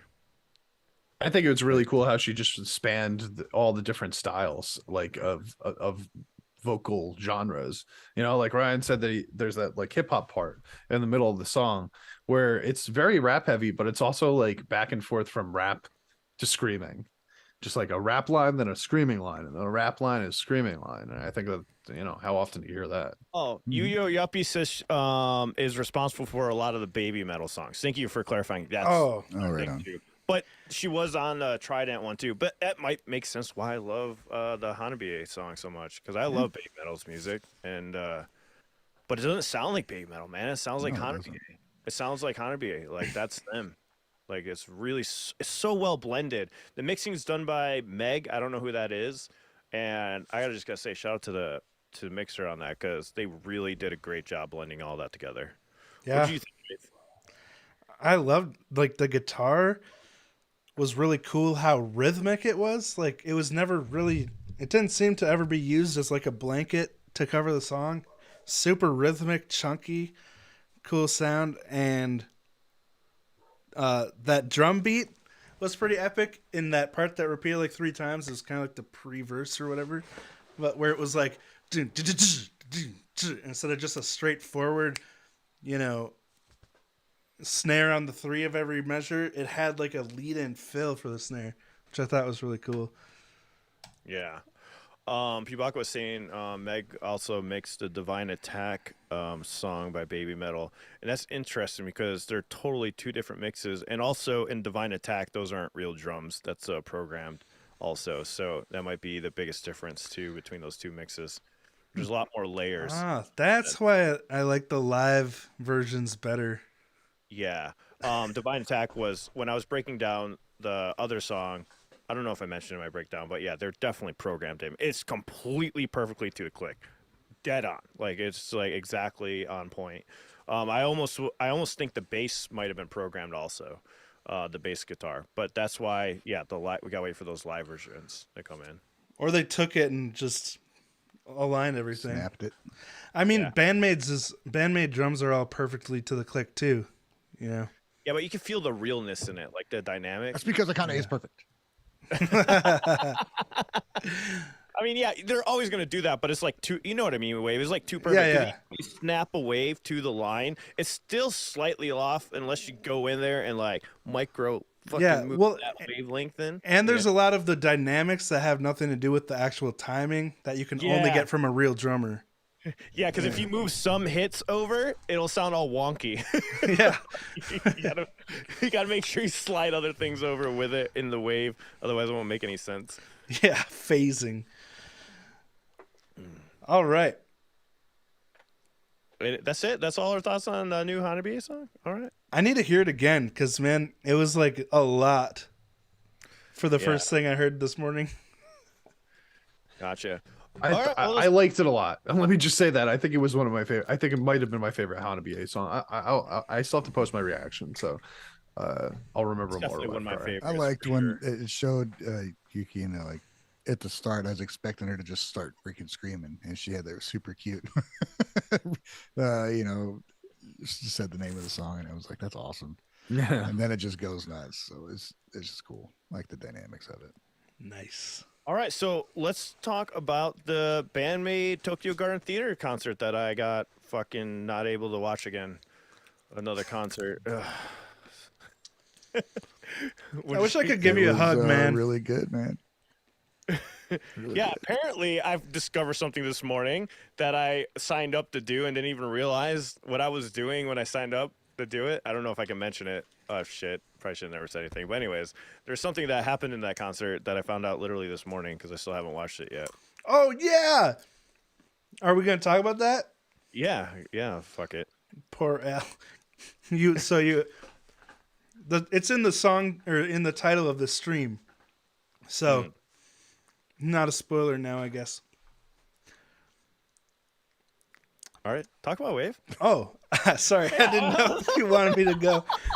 Well, Band-Maid put out a brand new song once again because we're spoiled, and it's called. Yeah, you say Memorable. Yeah, Ryan Mears, the Band-Maid news guy. Why am I leading this? Ryan, take it away. Oh yes, during a quieter moment in the concert, they went into this unfamiliar song, and we were treated with a new song, which is very much in the vein of About Us type of material. If there's some lyric translations out there, look for them. But it was a slower, more ballad type song, beautiful, nice Konami solo in it. Oh. But and the piano intro, holy crap! Yeah, acoustic guitar. They're too good for us. And also a bit of a relation to Smile too. Some similar lyrics, like very much appreciating the fans. It's a fan song, I think. Yes, man. It's just an already amazing show to. How's the full something concert? new. Like, What's how that? was it? It was amazing. Anything stand out that you guys were? I saw part of the light show. I thought that was pretty awesome. It was cool seeing them on at the Saitama Arena when they opened up for 2 hours ahead of Guns N' Roses. It was cool to see them on the big screen and to see them on this little tiny stage in this huge venue. And it was even cooler to see that happen for their own show that they sold out. Yeah, and, dude. The video work was really good. They had a big screen behind the stage. It's like the whole width of the stage, and they had some stuff that was utilizing old graphics from their videos. They had a lot of live shots. They had one thing they would do where they had all 5 members onto the screen, so it's made for some really cool shots. And it just got more intense as it went on. Psyche especially. Initially, I don't know if it was monitor trouble or something like that, but you could tell she probably wasn't happy with what she was hearing. But as the show went on, she got more and more intense and more into it, and it just kept leveling up. Shabo says they played Puzzle and Onset to rival existing versions. Oh, Yeah, that's right. Oh man. Oh, there was a lot of extended middle parts and intros, and yeah, that's great. I thought. Oh, go ahead. There was a part in the middle. They took a break. They took 2 breaks in the show. It was a long show, right? They took 2 breaks where they just kind of like talked and chilled for about 20 minutes. After the first one, I think, which came right after, I want to say Isle. They played Isle for the first time, which was awesome. Oh yeah. And Balance, yeah. Yeah. They do Balance? Yeah, and Balance. Yeah, they did Balance towards the end. But there was a chunk in the middle, in between the first break and the second break, where they were playing songs that it was after that. It was later than that, actually, in the show, now that I think about it. I think, what did they do it after Sayanakadori? Did they take the break? I don't remember exactly. It was like 4 o'clock in the freaking morning. It was 3 hours long in the middle of the night. But starting with like the point where they did like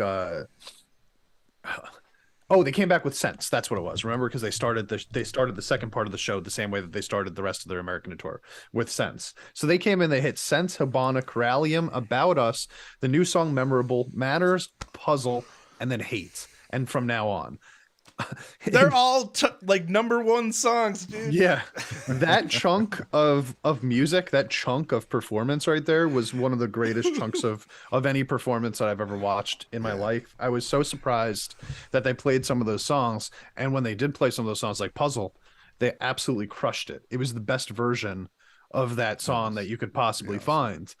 And I felt that way with all of it. Corallium sounded amazing. About Us sounded amazing. Puzzle, Hate, and the new song Memorable. Like, this chunk in the center was just, it was live band perfection. It was one of my favorite, I don't know, I'd say like 40 minutes of live music that I've ever heard before. Dude, I just love hearing Psyche when she does some ad libs and stuff, and she gets more, as the show goes on, she just gets more and more distorted when she, like the last song. Excuse me. She's stretching it out there. Blow out your friggin' voice, man. Just announcing this, but I love that she's into it so much. She's squeezing it. She's squeezing it. Yeah, but overall, I came out of that and I was like exhausted too, man. Like I'd stayed up all day to watch this, and like I said, it started at 4 o'clock in the morning for my area, right? And then it lasted until like 7. Didn't hear from And Champ again for like 3 days. yeah, I slept for the next 32 hours. But during that period of time, like I thought I was going to be miserable, and I wasn't. I wasn't. I enjoyed the whole concert, even after the 2 hours and 40 minutes of it. I was still like, I could do another hour if they really wanted to. You know, Right? that's crazy. Yeah, it was like sad when it was over. Like already? The cool thing was, man, there's a lot of people from the Discords, and I mean my Discord and the Band-Maid community Discord that were there. They flew over to see the show, and they got to visit some of the people from Japan that we all talked to and hang out with them, see the show with them. No Guard was there, and he said that there was a lot of fan-made merch at the Tokyo Garden Theater show too. Huh? Just as a side note for no particular reason. I think it's cool, man. It was really cool to see, people that know each other because of this community actually meeting up in Japan to see this amazing show to kick off their 10th year. Dude, I've never seen such a tight knit fan base. Have you? No. Like people that'll go out to dinner with people they've never met before. Yeah. Because they have such a strong online community. Yeah. Like lots of concerts, and I went there with a dude I wanted to go with, and I didn't talk to anybody else really. You might have a little chit chat, but there wasn't like this immediate camaraderie. Yeah. Dude, it's so cool. Hell yeah, man. The show was huge too. There was a ton of people there. There was what 8,000 people at the show. Yeah. And it felt like it. They were all into it. The second Band-Maid wanted everybody to shut up. Everybody shut up too. It was pretty crazy. Mika's power. Yeah, the power of Poe. But it was also probably the best sounding mix that I think I've ever heard from a Band-Maid live show, including the ones that I went to. Agreed. This was perfect. You could hear every single instrument. Better than Eggman? Yes. Really? Well, Eggman was mixed for they had post-production time. This was live as it was happening, I thought it sounded better than Eggman anyway, even as it was live. I thought it was perfect. Nice. It sounded like it could have been, you knew that there was no production on it, it sounded raw, but the levels were perfect, the tones were perfect, and the playing was just so consistently great, considering how much they actually played and how difficult some of these songs can be. Yeah. It was just on point the whole time. I was really surprised by it. I thought it was the best that the individual band members performed live on stage that I've watched any of these concerts from. Yeah. I want to shout out what SJ Nix said too when he was talking about, I can't remember if it was a comment or if it was in his Tokyo Garden review, but just about how he doesn't want perfection. He wants a real performance, because then you actually feel that personal connection with the band instead of getting this polished, perfect product. It had that authenticity and realness to it. For sure. Yeah, and I also just want to say that I thought it was interesting because we talked about it a little bit after the show, that they finished with Choose Me. After Choose Me has gotten some airplay around the world in TV shows and stuff like that. So it was they realized the popularity of it. It's grown a lot since it originally came out, and now it's their closer, which I think is cool to see. Let's go ahead. No, I'm done. Check it out, guys. This is an interesting comment from Brian talking about basically what you were saying, Champ, about the difference between the sound in Tokyo Garden and Eggman. Eggman is an ancient shoebox, and Tokyo Garden is a new purpose-built music venue. Oh, yeah. So what Alan was talking about earlier with mixes, trying to get everything to sound cohesive, you have this amazing giant room where they're all in there, and that creates a lot of atmosphere you're not going to get from Eggman, that makes the music sound fuller. Definitely. Yeah, sorry, Alan. It was great. Oh no, I wasn't saying anything. Okay. Was that Was that it on the concert? What I was gonna say was I can't wait to watch it. I still need to watch that. I'm waiting for Eric to get here. Misa got a new bass and it's awesome. Yeah, she had a new bass up there, and Jaguar I do. style Well, she has had it before. People were saying that Yeah. they've seen her use it before, but it's not her. It's not one that she's used a lot, from what I understand. Oh, because she had an Instagram thing where she shared like a weird picture of it, like as a teaser. Oh, maybe those people were wrong then, and I just listened But to them. I don't know. To me, I know you can probably get whatever you want to sound like, whatever, but that bass seemed to cut through a little more. I really liked how it sounded. Thought everything cut through. And I'll say this just to finish it off: if you don't have 3 hours to go back and watch the whole concert, there are some things that you should. And I have a feeling they're gonna make some of these into like official live videos eventually, also because the way that it was shot was so well done and it sounded so good that I would be surprised if they didn't. But if you absolutely have to pick like what you're going to go back and watch, you only have like 20 minutes and you want to watch a couple of these tracks, go watch, and this is my opinion only, go watch Puzzle, Hate, Corallium, Isle, and No God, because No God had this brand new intro. Like those are the 5 that I would say you have to listen to. Oh yeah, they rearranged it. Yeah, they played the Unleash EP in its entirety, and they played the Sense, Hibana, and Corallium back to back. Yeah, the whole EP. mini album. It's awesome, dude. It's so funny that they call the Sense single a single when it's an EP and Unleash an EP when it's an album. Like the amount of work that they expect out of themselves is crazy. Oh, wow, that's so fucking cool. So they pretty much just played the whole Unleash EP, played all those other ones. That's badass. I mean, there was 26 songs, 24 songs, 26 songs. 26. Yeah, there's 26 songs. So they played a good chunk of their stuff. Everything new, and then a lot of stuff that's a little older. Although I'm looking at the set list here, I don't think they played anything off of any of the albums before. What's the earliest song they played? Lay? Oh, I don't know. I don't think they played anything off of like Brand New Made or Just Bring It, right? I don't think so. I'm looking at the list right now. I don't think Alone. That would be their earliest. Yeah, right? Isn't that the first song they ever wrote like without other writers? Oh, and Nonfiction Days. Yeah, Nonfiction Days. Which was again, awesome. Yeah. Cool. They did a good job of going through a good chunk of their discography and giving us stuff from every era. It's badass. Yeah. Oh, dude. I'm excited to watch it again. All right, guys. Well, let's talk about some BabyMetal stuff that's coming out. We have a new song coming out this week. I'm pretty excited for it. And I cannot wait. And apparently they sold out their shows. So there are 2 shows that they have going on, which is the 28th and 29th, I believe, of January.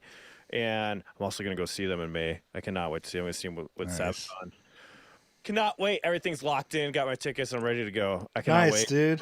Finally see them live, and then it'll just be Maximum Hormone on my list to knock off. But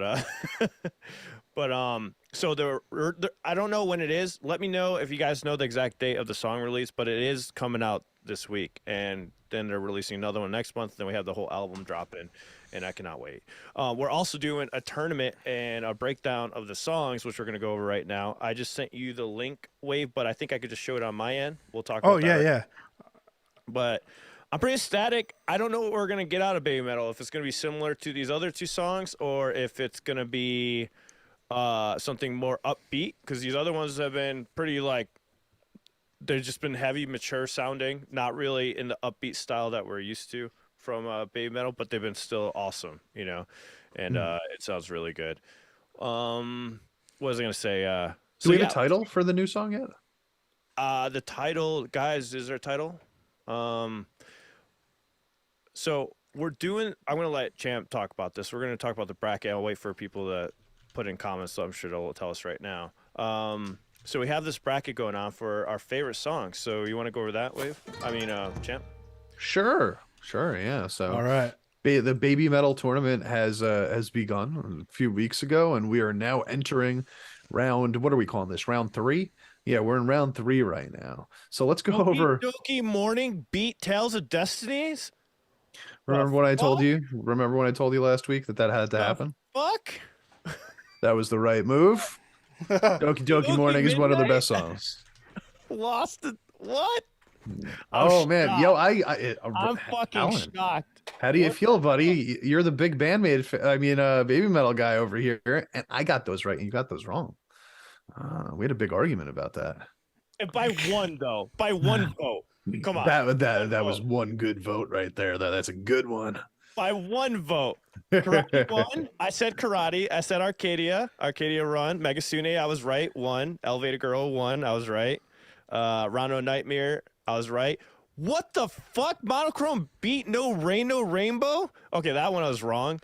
I can't believe that even happened. Only by one again, though. Yeah, it's real blurry on the screen. I don't know if you have it. Yeah, it is down-resed or something. No, it's because Alan's screen's coming through Zoom now. Let me yeah. pull it up on mine, and I'll try to By get the way, this.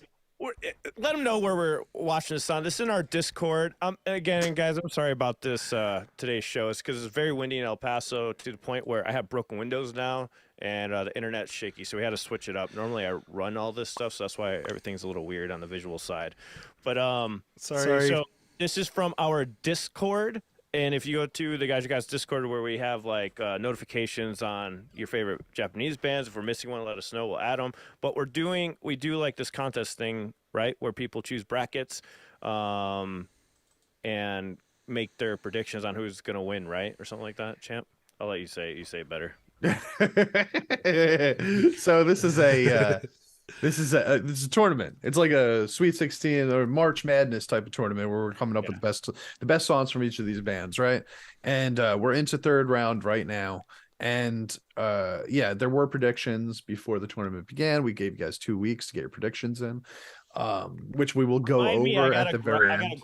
I got a gripe with you too after you're done. Oh, perfect. With me? Sweet. Yeah, with you. Okay, great.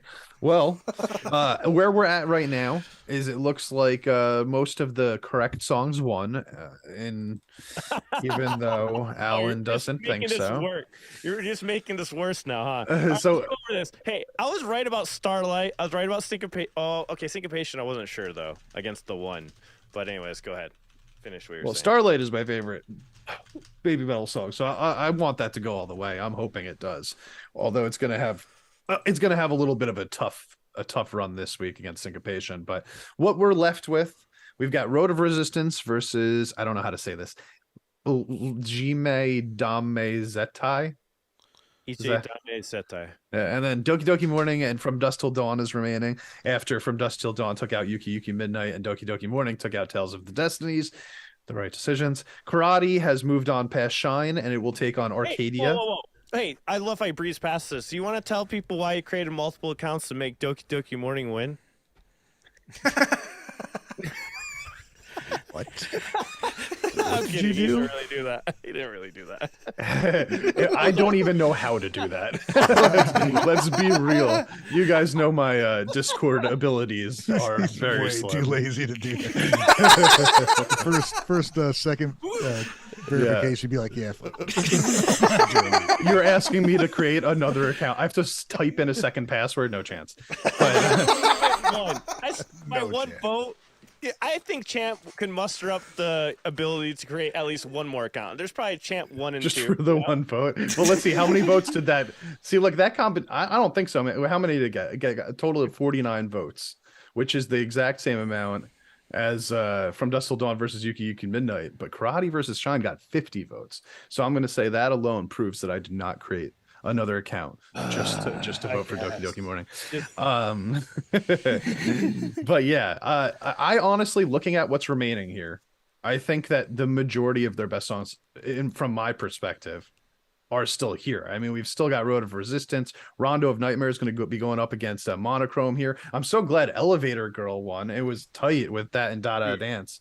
But I love Elevator Girl. Elevator Girl is such a great song, and I think people do not like it that much. Hey, it's echoing wave, so I just go to the other scene, because whenever you go on this scene, it echoes for some reason. Is it just me? Because I'll just not talk. It says Champ is on echo mode. Waves laughing makes me feel like I've lost my mind. Because we can't show. I can't show this. Oh. Well, you're both showing that scene. Yeah, but you can't can't read it on Alan's. I'm not echoing, so why don't you guys just like let me talk until we get Don't through worry this. about showing it, Wave. Don't worry about it. We're talking about it anyways. So if you guys do want to see the actual bracket, go ahead and check it out over on the You Guys Discord. Also has a connection to all of our personal Discords, and then there's a corner for everybody in there. So multiple reasons why you should join that. Right, and there's going to be a new bracket this week. These songs that we're seeing right now that are remaining, those are going to be. So you got to go over there to vote anyway. My question for you though, what's going to win it all? I'm gonna say Megasune is going to win it all. All right. Well, let's see. How many are left? We're in the Sweet 16, I think, right? 1, Yeah. 2, 3, 4, 5, 6, 7, 8, 9, 10, 11, 12, 13, 14, 15, 16. Yeah, so we're in the Sweet 16 right now. We got 16 songs left. What did you think is going to win? I think Megasune is winning it all, 100%. Any guess, Wave? Ryan? They don't know. Yeah, Which song do you recognize, guys? That you want? I don't want to one. echo. Resistance and Karate and Megasune and I don't know. I Something can't else. see a situation, Alan, where no, don't get me wrong. Wait, what did you think was going to win, Megasune? Yeah, it's gonna win. Here's what I think is going to happen. I think Doki Doki Morning is going to beat From Dusk Till Dawn. Road of Resistance is going to win, and I think we're going to see Road of Resistance. I think we'll see Megasune take out Karate in this round, and I think in the next round, and I think we're going to have a finals on the top of Road of Resistance versus Megasune, and I don't know who's going to win that, but I kind of feel like it's going to be Road of Resistance, man. No, you're wrong. It's you said that last time, and let's see how that went. Hey, I got a majority of them right. Okay. And then on the bottom, I think we're gonna see. So on the bottom, we've got Rondo of Nightmare, Monochrome, Starlight, Syncopation, Kagero, Yava, Akatsuki, and Headbanger remaining. And I think we'll probably end up with Rondo of Nightmare versus Kagero I'm on the bottom. You are so wrong though. Oh my god. Am I echoing now? I was gonna say, the thing that shocks me though about this whole thing, actually, even more than the other ones. Like I can accept Doki Doki Morning winning and over Tales Destinies. The one that's shocking me though is No Rain, No Rainbow losing to Monochrome. Shocked on that one. I don't know why. Chat, what do you guys think? Are you shocked that No Rain, No Rainbow lost to Monochrome by 1 vote too, by the way? I think there's a recency bias thing that's probably going on here a little bit, Yeah. Although the other song lost, Divine Attack got killed by Akatsuki. Well, come on. I knew that was going to happen. The one is already out. Yep. Yeah. The one lost Syncopation. It lost my favorite song, Sad. Syncopation. But I thought a lot of people don't like the one. I mean, a lot of people like it, but it's not a favorite, which is weird because the one is one of my favorite songs. Same. Syncopation is my all-time favorite song. But I still would have predicted the one winning for some reason because I was thinking the one has been heard the most. But One is a ballad, I suppose, but it's such a sick guitar it's such a riff. good song. That's like my favorite guitar riff I've ever heard. Like, Yeah. I honestly think, and I'm probably wrong. I think we're going to come down to a finals of Rondo of Nightmare versus Road of Resistance. And I think Road of Resistance wins. Megasune. I know you keep saying that. I'm telling you. I'm hoping that Doki Doki Morning makes it all the way to the end. I love that song. How about this? I think Megasune and Akatsuki is going to make it to the end. That's what I'm going for. Those two. Akatsuki? Yeah. I think those two will be at the end. Interesting. Okay. What do you guys think? Chat, what do you think? What do you think is going to be at the end here? The pairings were selected, Michael, by a group effort of choosing how we're going to be able to do this. It took some strategizing. I would imagine it was pretty difficult. It was hard because, as you can see, if you look at round one of this, it's almost like a preliminary round. It's not even like a real full round. Round one was almost to get into the tournament because we had to add more songs than just the 32 to create the tournament, right? So there's actually 44 songs. So we had a preliminary first round. If you couldn't make it out of the first round, I don't know what to tell you, man. You're not one of the best BabyMetal songs. Man, I can't believe you don't think Megasuni's gonna go. That's like the BabyMetal song. I don't look at it as the BabyMetal song. It's like everything about BabyMetal is in that song. Isn't that the one that has that? Is that Megasuni? No, that's wait. Is it? I don't know. I didn't. Anyway, I just learned that is actually taken from like Yes. an old traditional song. Yes. Yeah. And so it's just ironic that you said it's 100% BabyMetal. That's all. All right. Yeah, that is Megasuni. I just put up a poll. I was just curious what you guys thought about No Rain, No Rainbow losing the monochrome. I want to see what the actual chat here thinks. And right now, No Rain, No Rainbow is 56%. Monochrome is 44%. My question for you all is: when can we do a BabyMetal concert together? Yeah, You guys- guys. I've done it with Alan before. It was fun. It would be really fun to do all four of us. Well, when they come back, definitely. Like, you know, their first concert. Checked out. That was the most. That was the most like half-ass phrasing I've ever heard. Phrasing. I think we should definitely do like a BabyMetal stream, like the first concert that they give us like an opportunity to when they come back after the new album drops. You know, like watch it. Wow, Yeah. Like we just did with the Band-Maid one. Yeah. Like I think that'll be a lot of fun. Oh you yeah, know? heavy breathing and panting. Yeah. Ryan's never seen a full concert from start to end. Champ, have you? No. Yeah, and I think you guys would have a different appreciation for BabyMetal if you saw a concert from beginning to end. I never heard No Rain, No Rainbow, so I just checked it out. It seems like it's kind of a slow song. Dude, that song's amazing. That's a phenomenal song. That's why I'm shocked it lost the monochrome. I like slow songs. From what I just heard, I like Monochrome better.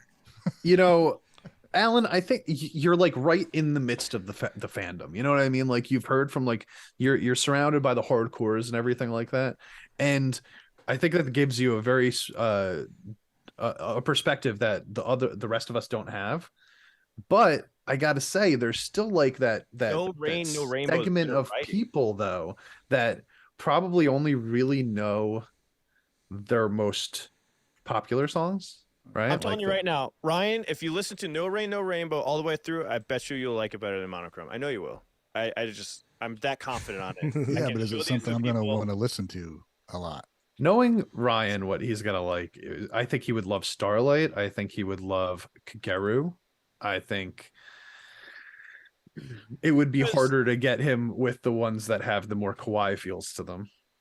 No Rain, No Rainbow does not have quiet feels though, too. No, Yeah. no, it doesn't. It's just a little bit more toned down. Heartfelt, emotional song that is amazing. I don't know, in my opinion. I could be biased. Yeah, I don't listen to those very often just for the hell of it. Yeah.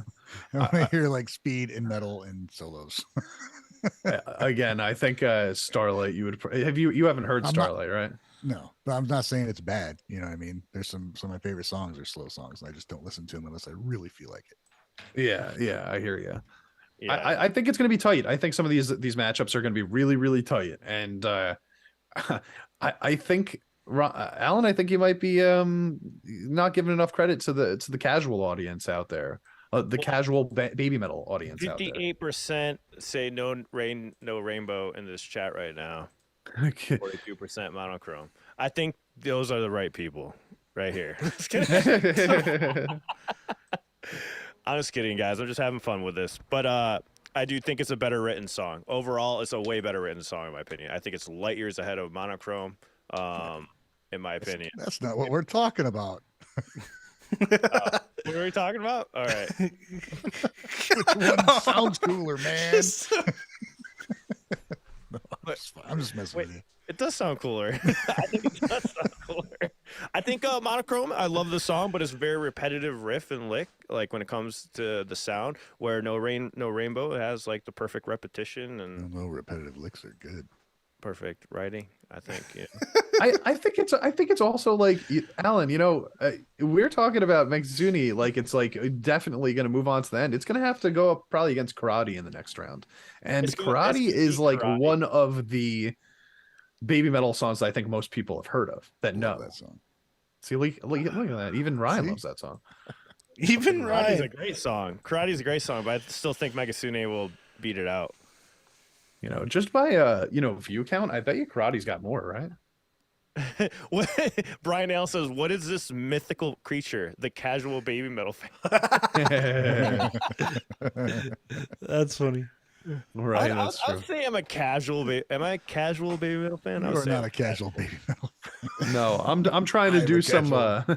some psychology here, though. You know, like what percentage of our fans really love baby metal? I don't know. I'm more casual than probably people in this chat. I would say to baby metal, right? How many concerts have you watched from baby metal, Alan? Okay, fine. How many have you watched again? How many times have you dressed up as baby metal and made a?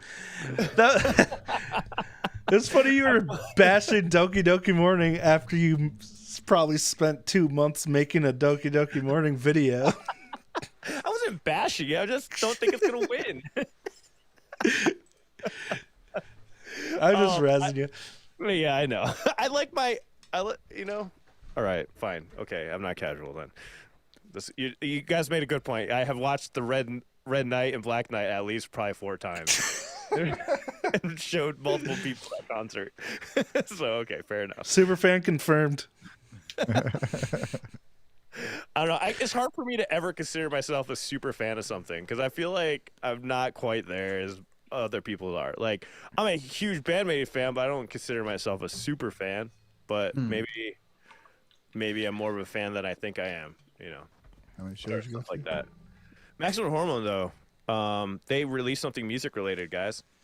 They're doing a concert. They got a concert. Nothing about a new album though, but they actually released Well, good. post about doing music. So that was good. They were It's something. or something. Yeah, we're getting something out of them. How many albums have they dropped? Not enough. Like they're not. They've been around for a while though, right? Like 15 years or so. I just don't think they care. I wonder if they're trying to like. I wonder if they're winding down a little bit. You know, maybe. God, they've been could winding be. down for years. They're winding down but doing more concerts. I still love the band. It does suck that they're not putting out new music and just giving us 30-second singles, but you know, it just sucks because you hear these like snippets of their songs and you're like, dude, they still got it. That's the thing that bothers me is they still got it. You know, like you hear the songs and you're like, wow, they still have it. They're gonna release some old songs and some full songs, and then they don't. I'm sad. Yeah, I hear you. I hear you. It sucks when that starts to happen. But as people are saying, they've been here for 23 years. So that's a long career. So, okay, I got Band-Maid, Hanabiye, and Nemophila. You know, I've been listening to those 3 groups like constantly lately. And, you know, that just goes to show you got to keep releasing music because I hate to say it. You know, as much as I love baby metal, I don't listen to them as much anymore. But I probably will listen to more of them when they release the album. But all I've been listening to is Nemophila, Band-Maid, and now I'm listening to a lot of Hanabiye now after that song because I was like, damn, I need to check out the full EP back to back. So I started listening to that. And then we just did a reaction to Just Bring It, and I'm like, fuck, I should play that album at the gym today. I forgot how much I love Psyche's vocals in that album. That's the thing. There's so much great music. Like I feel like I spent so many years. Like, man, I wish they were making good music these days. And then I discovered the Japanese music community, and I opened a can of worms because there's too much now. I'm like, I can't hear it all and remember it.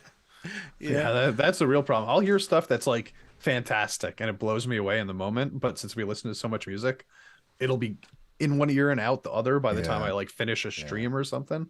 You know, it's like the one downfall I think of watching a lot of music at the same time is it's hard to kind of keep it all in your brain like that. Yeah. Someone said I can't see it anymore. The chat. Someone Alan's a fake fan. I don't know. I didn't read the full thing. It said Alan fake fan confirmed. I read that. I saw it fake tan. I'm like, what? why is that an issue? You're looking like a carrot today. Yeah, I'm a fake fan. There you go. I think it was a joke. Yeah, he was just kidding. I know it's a joke. I don't actually like any of these bands. I'm in it for the money. The worst band out of all of them is Band-Maid. I can't stand them. We started this podcast just so we could have a merch store. We got some new sound bites out of Alan. Oh yeah. That's the only reason why we're doing this, just to make millions of dollars On the merch store exclusively. Apparently, new Lonesome Blue dropped a few days ago also, so you should be real hyped about that The album. album dropped? I listened to the album, and I have to concede to Ryan and be like, yeah, Ryan was kind of right. It's all right. Oh yeah. It's all right. Like the lead track was The lead track is still fucking amazing. right, but that doesn't. But everything else, I'm like, it gets old really fast, So unfortunately. it like started really strong and then just petered out. But I gotta say, it's still really good if you like that genre of music. That is the way to go. You know, Yeah, I still want to there's listen some to it. songs- I'm still gonna keep listening to it. I'm still giving it a chance. I listened to it like casually while I was running, and I was like, "Oh, this is good." But you know what I did? I changed to Nemophila's album, and afterwards, I was like, "It's just Nemophil is more my thing. Like, I love it." And then I played World Domination, but I did get through. I did listen to all of it. I listened to half and the other half, just casually. But I won't listen to it again. Midwest Metal says it's a grower, not a shower. Yeah, I agree. That's a good good assessment. Some conflicting comments. Michael Muno really loves it. Says the whole thing's great. So hey, I'll keep listening to it. Had to guys. see you was a bit disappointed though. good to have a very consensus because Yeah, I love check that. it out. I still want to hear it. I want to do a review on it, so I will definitely keep listening to it, give it a chance. It is good. It's good. It's just, that opening track, though, the one that Wave and I were like gushing over, that song is probably the best song in the album for me. It really is. The one I love listening to. Fucking gets me pumped, ready to go. I like it. Dang. But the rest of the songs, I don't know. I wonder where in the writing process that Face the Fear landed. Like during the album creation. Wonder if that was like one of the last ones they made. It'd be interesting to see who wrote what and if there's any correlation between the song sounds and everything. Yeah. Along with Hidecio's assessment, it's like I would give it about like a 7, like so far from the first listen, but I expected a 9. I agree with that. I was expecting like a 9. But Yeah, isn't it weird how your expectations can affect the way you perceive something? You get this like crazy awesome song and your expectations skyrocket, and then they could put out a great solid album, but it's still like, well, this isn't what I was hoping for, Yeah, kind of like when we went into Face the Fear, right? We didn't have any expectations, but after they were low. Listening to it, they were really low. But after continuously listening to it, it's still Maybe we just need to listen to the album like 4 times. I think it's a potential thing though too, because like if you hear them do something like wonderful, you know what their potential is, you know what their ceiling is, right? Yeah. Or at least how high they can go from what you've heard on that one thing. So if anything is under that, you feel like they're not living up to the potential, right? Exactly. Yeah. Yeah. I see a bright future with them. I think if they keep coming out more albums, it'll be good. You know what's interesting? So Nemophila, I don't know if you guys listened to that album all the way through. I actually like their new album better than their first one. Oh, it's incredible, man. It's like so nostalgic for me too. Ryan and I were talking about this. I made the mistake. I was doing the album review, right? And I was like, I put in the chat because I was like, oh guys, I forgot Hypnosis was on the album. I didn't put it in my top 5, and they're like, Alan, that's on the first album. I'm like, oh fuck. Yeah, it fits with the new one a lot better than Revive, I think. Yeah. It's also hard to keep them apart. They release these within a year of each other, Yeah, it's pretty insane. And they did the English album in the middle of that also. So they've just been dropping content like crazy. To me, this is all just Nemophila's first year, Would you say like the album it's like a millennial nostalgia bomb kind of with I all the think it styles? is. I think it is. Because there's so much 90s influence, early 2000s influence, but they make it their own. It's just so good. It's Definitely to look at a rock and roll is the lyrics in that are apparently the lyrics that are said with whatever's going on musically is very specific to like certain times of music and bands and stuff. So it's that's take a closer awesome. Look at that. Yeah, it's not. It just sounds cool on its own, but then when you look at the lyrics, every line references an influencer, a historical band, and then whatever's going on musically correlates with that. So Hate CEO had mentioned that in the Discord chat, and I mentioned in my review. I couldn't obviously figure out which bands they were, but I did hear about that, and that's really cool. That's a fun fucking song. It's a fun song to listen to. definitely. I have so much I need to listen to. I have like 20 patron requests that I need to finish, and like a bunch of music I want to listen to. So I'm sorry, patrons. Thank you for your patience. I've been really busy with wedding videography stuff, but you guys are getting me really hyped up for this new Name of Phil album. Yeah, me too. I haven't listened to that thing yet either. I've only heard the tracks that have dropped so far. Yeah, dude. Yeah, it's been fun. I think you'll enjoy it, Wave. It's very, very up your alley for. Oh, the drums are phenomenal too, in the album. I think you'll really enjoy the drumming. Man. Cool. You will. Damu kills it. She's so good. She's so like studio drummer, 100% precision. Perfect playing to like fills everything. I really like her. Cool. But all right, I guess want to close it off, champ? Sure. So, you want to go over to our Patreon, guys? Because if you do, you get more stuff, including today where we checked out some Band-Maid. And not only was it Band-Maid that we checked out, but two of us had never heard the song before. So over on patreon.com/guys, you can check out all of our group reactions, including today's, which was Band-Maid's song You off the Just Bring It album. Wave and I had never heard that previously. I still can't believe there's songs you guys haven't heard. I'm like shocked. Yeah, I didn't think we were going to be able to find one that two of us hadn't listened to. Honestly, I didn't think that was possible, but we did, and we had thoughts, man. We had thoughts on this song.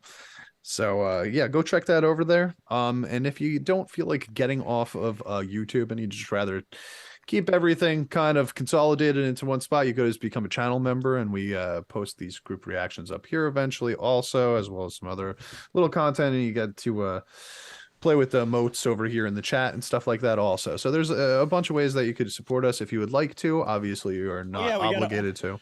We got to upgrade our faces. Oh yeah, right. We've got new faces. That's right. We got to add some new faces. We'll just put only Ryan Muir faces for. Everyone wants to play with Ryan's face. Put different smirks. Put a bandana on one of the Ryans. Upload just the same face 5 times. They're all different emotions. Slight alterations. Yeah. All different emotions all look like this. Do you guys have any individual stuff you want to promote that's going to come out soon or anything like that? I got a BabyMetal cover coming out with Wave. It should be out next week. And what channel will it be on? That'll be on Dichotic channel. So check out take a look at the Dichotic channel this upcoming week for a BabyMetal cover. We're also doing live reactions tonight, full band live reactions like we do every Sunday at 6 p.m. Mountain Standard Time. Hopefully the wind calms down. It looks like it has. I might have to fix it after the stream. And Wave, I believe you have some Wave Potter Film stuff coming up. Yeah, a Manners deep dive into the musical structure, composition, and lyrics, and a secret project that's going to be. Ooh. Well, I'm hoping it should be really fun and interesting and a little helpful. So, yeah, stay tuned for that. Go subscribe to the Wave Potter Films channel, everybody. Can you tell us about the secret? Thanks. Ryan, you got anything? Yeah, I got my song that I collaborated with Wave and Alan on. I will put out a date on my YouTube channel, and then Thursdays I do a live stream on Twitch about 8 p.m. Eastern time. Right. Excellent. Usually do some jamming and get some reactions done. Sometimes it's just I have no idea what's going to happen. So it's going to be chill vibes. I love that you do that with no plan. What about you, champ? I've been working pretty hard on my second channel, the Medium Media channel. So I don't know if any of you guys watch any of the shows I'm watching over there, but right now I'm posting. Yesterday I posted episode 3 of Extraordinary Attorney Woo, which, by the way, a lot of people are trying to get me to get you guys to watch. All right. I don't know how much you guys like it. I don't know what your thing is, but it's about an autistic Korean attorney that is trying to be a lawyer in this harsh world. and it's a really good show. So anyway, I'm posting reactions to that over on my Media channel, as well as Attack on Titan. I am going to post episode 4 of Attack on Titan season 1 tonight, and I just posted a couple cool songs that I did on my main channel recently too. I got the new Dreamcatcher song up there, the new BTS Jimin song up there, and I put up a Nemophila reaction a couple days ago too. Nice. And Hannah BA is going to go up probably tomorrow. Allergic says, can't wait for Champ's summary of the Band-Maid tour. Damn, you still have That's coming in 2026. Dude, I forgot about that. Oh man, got the second half. Yeah, that was a good reminder right there. I don't know if I could ever find time, guys. I have all of these videos, honestly, like so many. Like, what did I say? I think I have 69 videos exactly that I took from the tour, and I want to put them all together. But as soon as I started, the project that I had in my mind became way bigger, and I was like, I got overwhelmed and stressed out about it, and kind of put it on the back burner, and then I totally forgot. All right, send me your footage. I'll edit it all together, and then you can do a voiceover. I know that you're kidding right now, but I'm gonna send you my footage to you in the next 5 minutes. No, seriously. I was gonna say, I think he's serious. He's not kidding. He's serious. Don't you have enough to do, Wave? Yes. Yes. I'll get there one day, guys. It'll be like a random surprise. Everybody will be like, I have nothing to do on this random Tuesday morning. And I'll just put it out there and you'll all be happy. So 5 years ago, we went on tour in the US. Yeah. 5 tours ago. Exactly. It's because Champ's still like, I understand where you're coming from, because you think about all the stuff afterwards too, where it takes like 5 hours to export something. Yeah. So Yeah, that's all I'm thinking about. The amount of time that's going to require to do the technical shit. I would like to just post what I have. You know what I mean? Like without doing anything. Do it. But it would just be like stupid and nonsense. All these 40-second clips. I did that. All right, I guess it's not stupid and nonsense, but I just wouldn't. I had larger plans, and I still do plan on getting them out at some point. It's just I got to find the time, and it's hard. It's hard to find the time, guys. Yep. Understandable. yeah, we found out that Champ doesn't like to work past a certain amount of hours, so this all makes sense. Everything's starting to come together. We're learning how Champ operates slowly on a day. Yeah, this is true. I just like to be clear on what he's talking about right here. We're talking about working 12 hours a day, and I was like, no, I never did that. no, I'm not going to do that, and I never will. So if that makes me crazy, then I think y'all are crazy. Hey, it's wise to value your time more than you value money. You made me feel like shit, because I was thinking about all those 15 hours consecutive days working. I was like, God damn, he hasn't done one. Never, It's and I just never will. jealousy. I never will. And I never will. I don't even think I can pull off not working more than like 40 hours a week. It's insane. Well, I'll work 40 hours a week, but you don't need to work 12-hour days to do 40 hours a week. That's 8 hours per day for 5 days. Yeah. So I've done 8 to 10 many a time, but 12 hours, bro. Fucking screw that. I'm working on shit for I'm working on YouTube stuff like 9 hours a day. It's ridiculous. Yeah, see, that's the other thing. Like I was working on YouTube last night until after midnight, but I people keep bringing up this band in the chat, and I'm just curious if any of you three have heard of them or listened to them. Rolling Quartz. I checked out some of this live stream. Yeah, I think they blocked my video, so. Okay. Yeah, I checked it out for a while. Music was good. I thought they were really cool. Yeah. All the comments were just about how nice their outfits were. Do you remember which song it was? You'll like it, Champ. Oh, I've listened to them. them. They're a Korean rock band. Bro. Oh, of course I don't know them know them enough to know what song is being played or whatever. But Not a fan of the mix. music was freaking. Okay. I caught something on YouTube where they played "Scuttle Button" by Stevie Ray Vaughan. They played the whole fucking song, dude. Yeah. Really? Yeah, dude. Okay, I was like, what? That might change my mind. I was like, that's pretty damn impressive, man. Yeah, I will say this though, Alan, what you just said, I don't know if you were joking or not, but their mix sucks. And that's the thing. Suck. Like, I think that they're actually a really solid band with terrible mixing, and it really hinders my enjoyment of it, especially in their more heavy rock sound. It's they need Alan. They need Alan over there. Oh, Send me your mix, Rolling Courts. I got you. BG I actually brought just- this up to you a few weeks ago, Alan. I said I listened to this band the other day that had a terrible mix, and I think you could fix it for them. And you were like, send it to me, and I just never did. Here's the thing, though. Nice. Rolling Courts, I could easily make sound good because the tracking is so good. When I listen to the song, it's not bad playing. It's on the spot playing. So I'm like, oh, this would be easy to mix and make it sound badass.